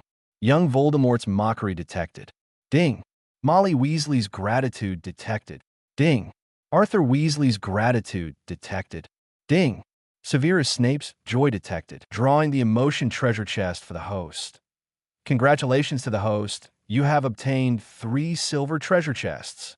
Congratulations to the host. You have obtained 5 gold treasure chests, 3 silver and 5 gold.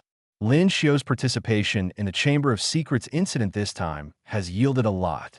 Although it is a pity that Dumbledore did not drop the emotion treasure chest, but overall is still good. Open all the treasure chests. Ding! The silver treasure chest has been opened. Congratulations to the host for obtaining the intermediate dueling talent. Congratulations to the host for obtaining the tough skin and thick flesh. Congratulations to the host for obtaining the parcel tongue. Ding! The gold treasure chest has been opened. Congratulations to the host for obtaining the psychological invisibility. Congratulations to the host for obtaining the apparition mastery. Congratulations to the host for obtaining the magic item manufacturing mastery. Congratulations to the host for obtaining the rage burst. Congratulations to the host for obtaining the advanced potion mastery. Intermediate dueling talent. Ginny Weasley is a talented duelist. She has a strong reaction ability in duels with other wizards, and can even easily dodge many opponents' spell attacks. During the Battle of the Astronomy Tower, she once dueled with the Death Eater Amicus and was unscathed. During the Battle of Hogwarts, she also fought with Bellatrix Lancetrange and did not lose in a short time. After using it, you will always be able to react in advance when you duel with others. Even if your opponent moves 24 times faster than you, you can still make your spells come first. Parcel tongue. Harry Potter has a piece of Voldemort's soul in him, so he has the ability of parcel tongue. After using it, you will gain the ability of parcel tongue. You can understand what all snakes say, and you can command all snakes, including basilisks. The dueling talent dropped from Ginny's emotional treasure chest is pretty good, but this parcel tongue, Lin Xiu didn't know whether to laugh or cry. The basilisks in the Chamber of Secrets were all killed, and Harry's emotional treasure chest finally opened the parcel tongue. But it's not bad. When he encounters the big snake Nagini in the future, the parcel tongue will work. The future is promising. Lin Xiu focused on the things that came out of Ron's silver treasure chest. Thick skin. Ron Weasley looks ordinary, but he has unimaginable resistance to fatal injuries caused by magic. In 1997, when Ron used apparition to avoid the pursuit of the Death Eaters, he split several times and suffered serious injuries, but he survived easily. After using it, your vitality will become stronger, and you can alleviate the pain caused by various injuries to a certain extent. When you encounter fatal injuries, you will not die on the spot, and you can stay awake for a long time until you're rescued. When you receive treatment, the treatment effect is greatly improved. Lin Xiu was a little surprised. He didn't expect that Ron, who always kept a low profile, could also get good things from the emotional treasure chest. Strike while the iron is hot. Lin Xiu looked at the things that came out of the golden treasure chest. Psychological invisibility. Peter Pettigrew always naturally finds it difficult to attract other people's attention. When studying at Hogwarts, Peter Pettigrew followed James Potter and Sirius Black, and almost no one cared about him. After he betrayed the Potters, he lived in the Weasley family as a rat for more than 10 years, and did not arouse other people's suspicion. After using it, your presence in the eyes of the enemy will become weak, and you will have psychological invisibility against the enemy. The enemy will unconsciously ignore your existence, and the enemy's aggressive behavior will easily forget to target you, and the enemy's attack on you will be greatly reduced. It's not easy to be hit by the enemy's attack. This effect is not bad. Lin Xiu then looked at the things that came out of the emotional treasure chest of the young Voldemort. Apparition Mastery. Voldemort is proficient in apparition. When he and Albus Dumbledore dueled, he apparat many times to try to gain an advantage. In addition, Voldemort is the only wizard besides Dumbledore who can apparate without making any sound. After using it, you will be proficient in apparition. You will never fail when you use apparition to move. Your apparition speed is extremely fast, and you will not be split. When you apparate, you will not make any sound. Lin Xiu nodded with satisfaction. This thing is really good. Silent apparition is very useful whether it is home travel or murder and arson. The last 3 rewards are from Snape's and the Weasley's emotional treasure chests. Advanced Potions Mastery. Severus Snape has an amazing talent in potion making. Simple potion making has risen to the height of art in Snape's hands. After using it, you will gain most of the knowledge of potion science. You will not fail when brewing potions. The potions you brew have a certain chance of being of higher quality. You can weaken the negative effects of potions on you to a certain extent, and you can strengthen the positive effects of potions on you. Mastery of magic item making. Arthur Weasley is very good at combining the power of magic with various items to make various powerful magic items, especially mechanical ones. He once added the functions of flying and invisibility to a car. He also modified Sirius' flying motorcycle so that the exhaust pipe of the motorcycle could spray white-hot blue dragon fire. After using it, you will be proficient in magic item making. You can greatly reduce the damage of evil curses in magic items, and you can make various magic items. The magic of the magic items you make will last extremely long, and the power will be greatly enhanced. Rage Explosion. Molly Weasley is a kind and gentle person, but when her family is threatened, she can burst out with extremely powerful power. During the Battle of Hogwarts, she had already lost her son Fred Weasley, and the Death Eater Bellatrix Lestrange was going to attack her only daughter Ginny Weasley. Molly was completely enraged. She attacked the Death Eaters with such deadly ferocity that the floor cracked. In the end, Molly Weasley completely destroyed Bellatrix. After using it, the power of your spells will be enhanced to a certain extent. All your emotional fluctuations can greatly enhance the power of your magic. After the Chamber of Secrets incident, Lin Xiu not only eliminated the hidden danger of Peter Pettigrew, but also gained a lot of benefits from the emotional treasure chest. He was in a good mood. He lay on the bed and began to think about his next plan. The next very important thing is still the emotional treasure chest. Lin Xiu will still try to obtain emotional treasure chests from those valuable wizards to make himself stronger. Lin Xiu has obtained several emotional treasure chests from Professor Snape and Professor McGonagall, but he has hardly obtained advanced emotional treasure chests from Dumbledore. Lin Xiu feels that he will work hard in this direction next.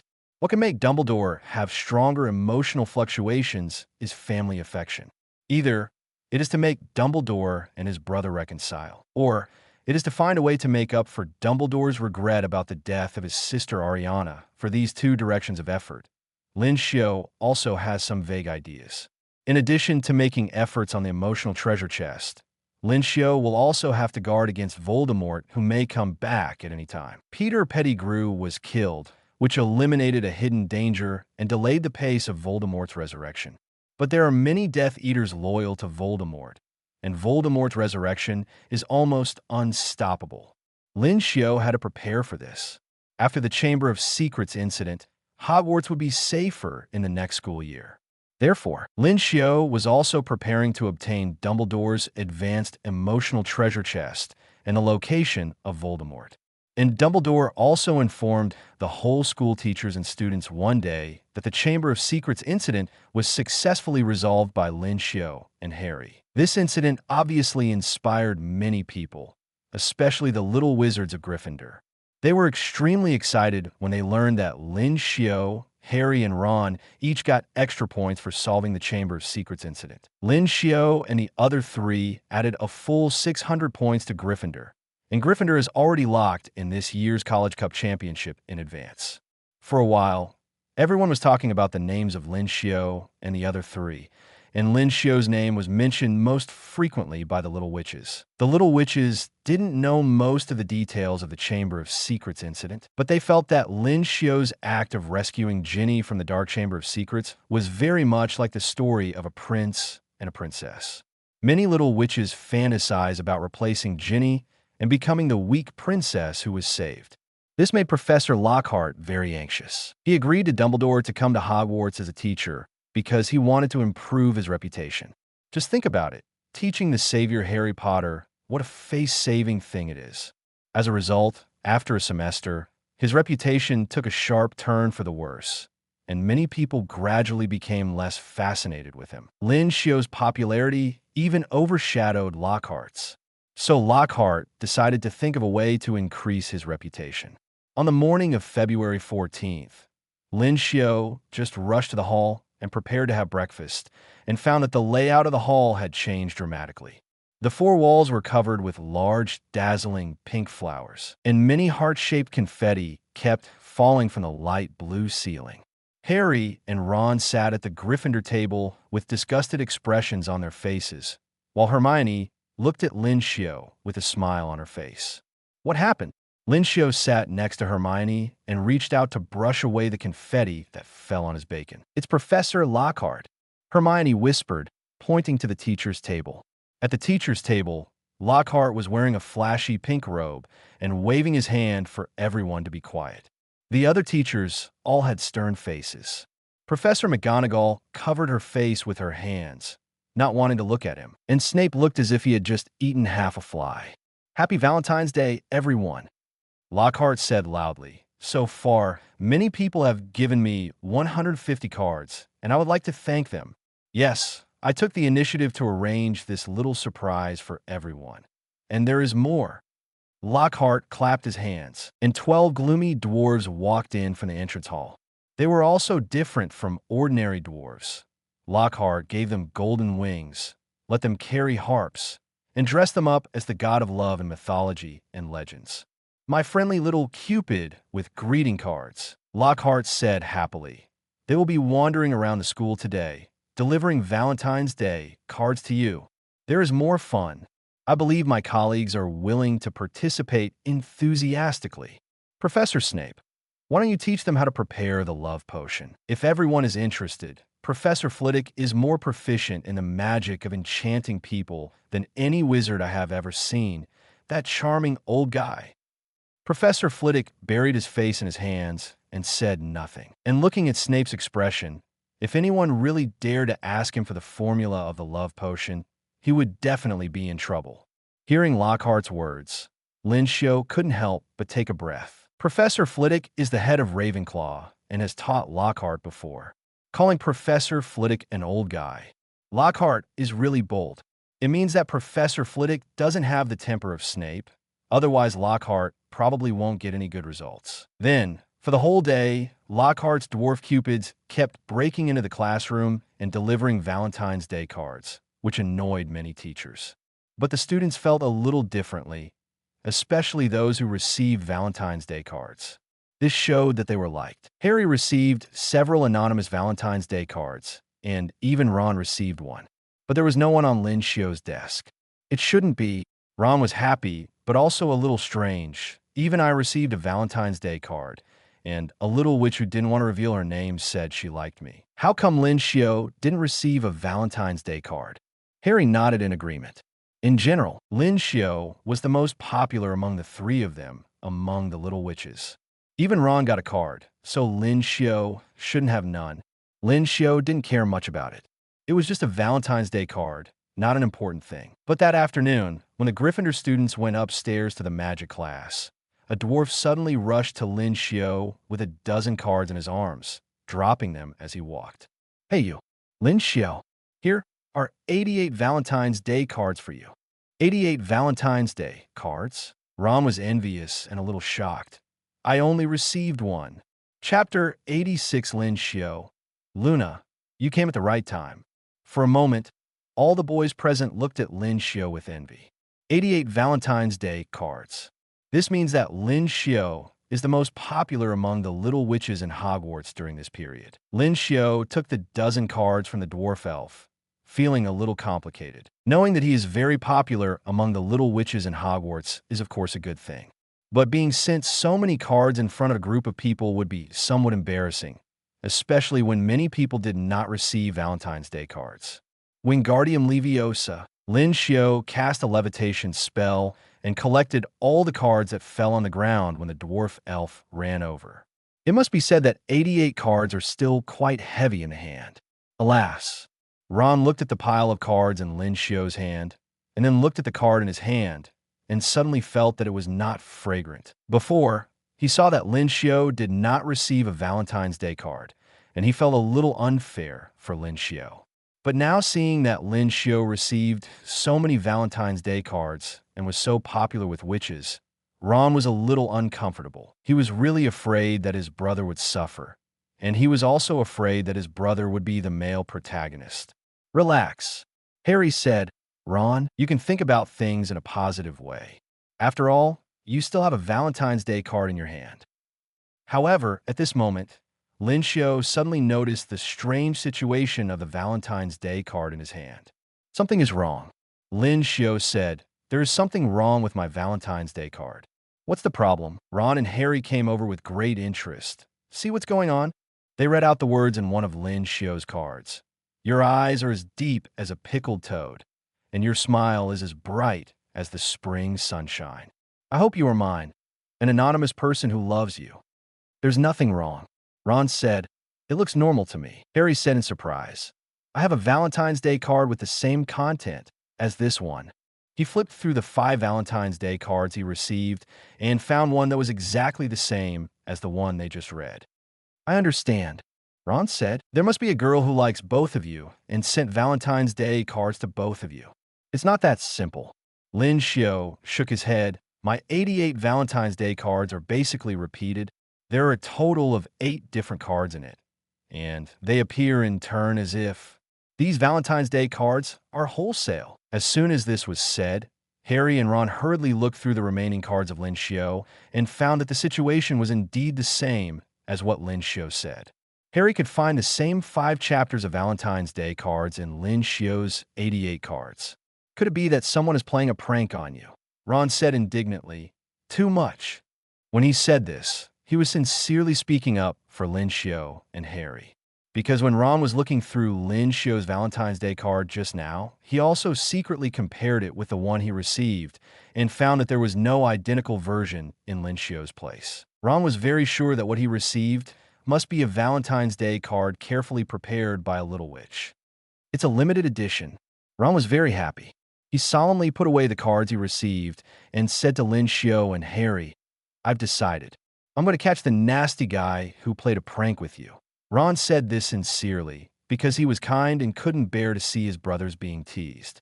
At this time, the Weasley twins walked over from the other end of the aisle with their arms around each other's shoulders and laughing. Hey, Lin Xiu. Fred raised his eyebrows at Lin Xiu, and George smiled and said, how about it? Did you receive 88 Valentine's Day cards? How did you? Lin Xiu reacted immediately. Those cards, did you prepare them for me? Yes, it took Fred and I a lot of effort to prepare those things. George said, not only Lin Xiu, we also prepared Valentine's Day cards for Harry, and they should have been delivered to Harry, right? Harry nodded. That's good, that's good. The Weasley twins waved at them. Let's go prepare Valentine's Day cards. See you later. Wait a minute. Ron stopped them and said righteously, Fred, George, you are too much. How can you tease Lin Xiu and Harry? Fred said strangely, we tease Lin Xiu and Harry, dear brother. George asked, where do you get this from? Still quibbling. Ron snorted, you did send a lot of Valentine's Day cards, but the content of the cards, I'm afraid you made them yourself. There are a total of 8 kinds, all repeated in batches. There are not that many at all. The little witches are attracted to Lin Xiu and Harry. You just want to tease them and make fun of them. Ron, you are right. Fred said, those cards were indeed made by George and me. But you are wrong in some places. George said, we are not teasing them. There are really so many little witches who like Lin Xiu. But they may be too shy, or they simply don't want to make Valentine's Day cards by themselves. Fred said, so that's why, please ask us, make Valentine's Day cards and send them to Lin Xiu and Harry. We made a lot of money from this. George said, we plan to open a magic trick shop after graduation. The Weasley twins smiled at Lin Xiu. Lin Xiu, this Valentine's Day card plus the basketball chicken last Halloween, you made us a lot of money. When the Weasley magic trick shop opens, you will be considered an original shareholder, and you will be given dividends. Debt. Ron then realized that he had made a mistake. Lin Xiu and his friends were really so popular in the hearts of all the little witches in the school. Humph, Ron said nonchalantly. Valentine's Day cards that are not made by hand are not sincere. In my opinion, those little witches who are obsessed with Lin Xiu and Harry are just like that. You are jealous, Fred said with a smile. Are you jealous because you see Lin Xiu and Harry receive so many Valentine's Day cards? Who is jealous? Ron proudly raised the Valentine's Day card he received. The anonymous little which sent me a Valentine's Day card. Lin Xiu and Harri didn't have one. Fred and George looked at each other, and George said tentatively, Ron, the content of the Valentine's Day card you received, did it say you are really handsome, you are my warrior, Z? That's right. Wait, Ron reacted a little. How do you know what is written in the Valentine's Day card I received? Fred said, because the Valentine's Day card you received was also sent by George and me. You guys.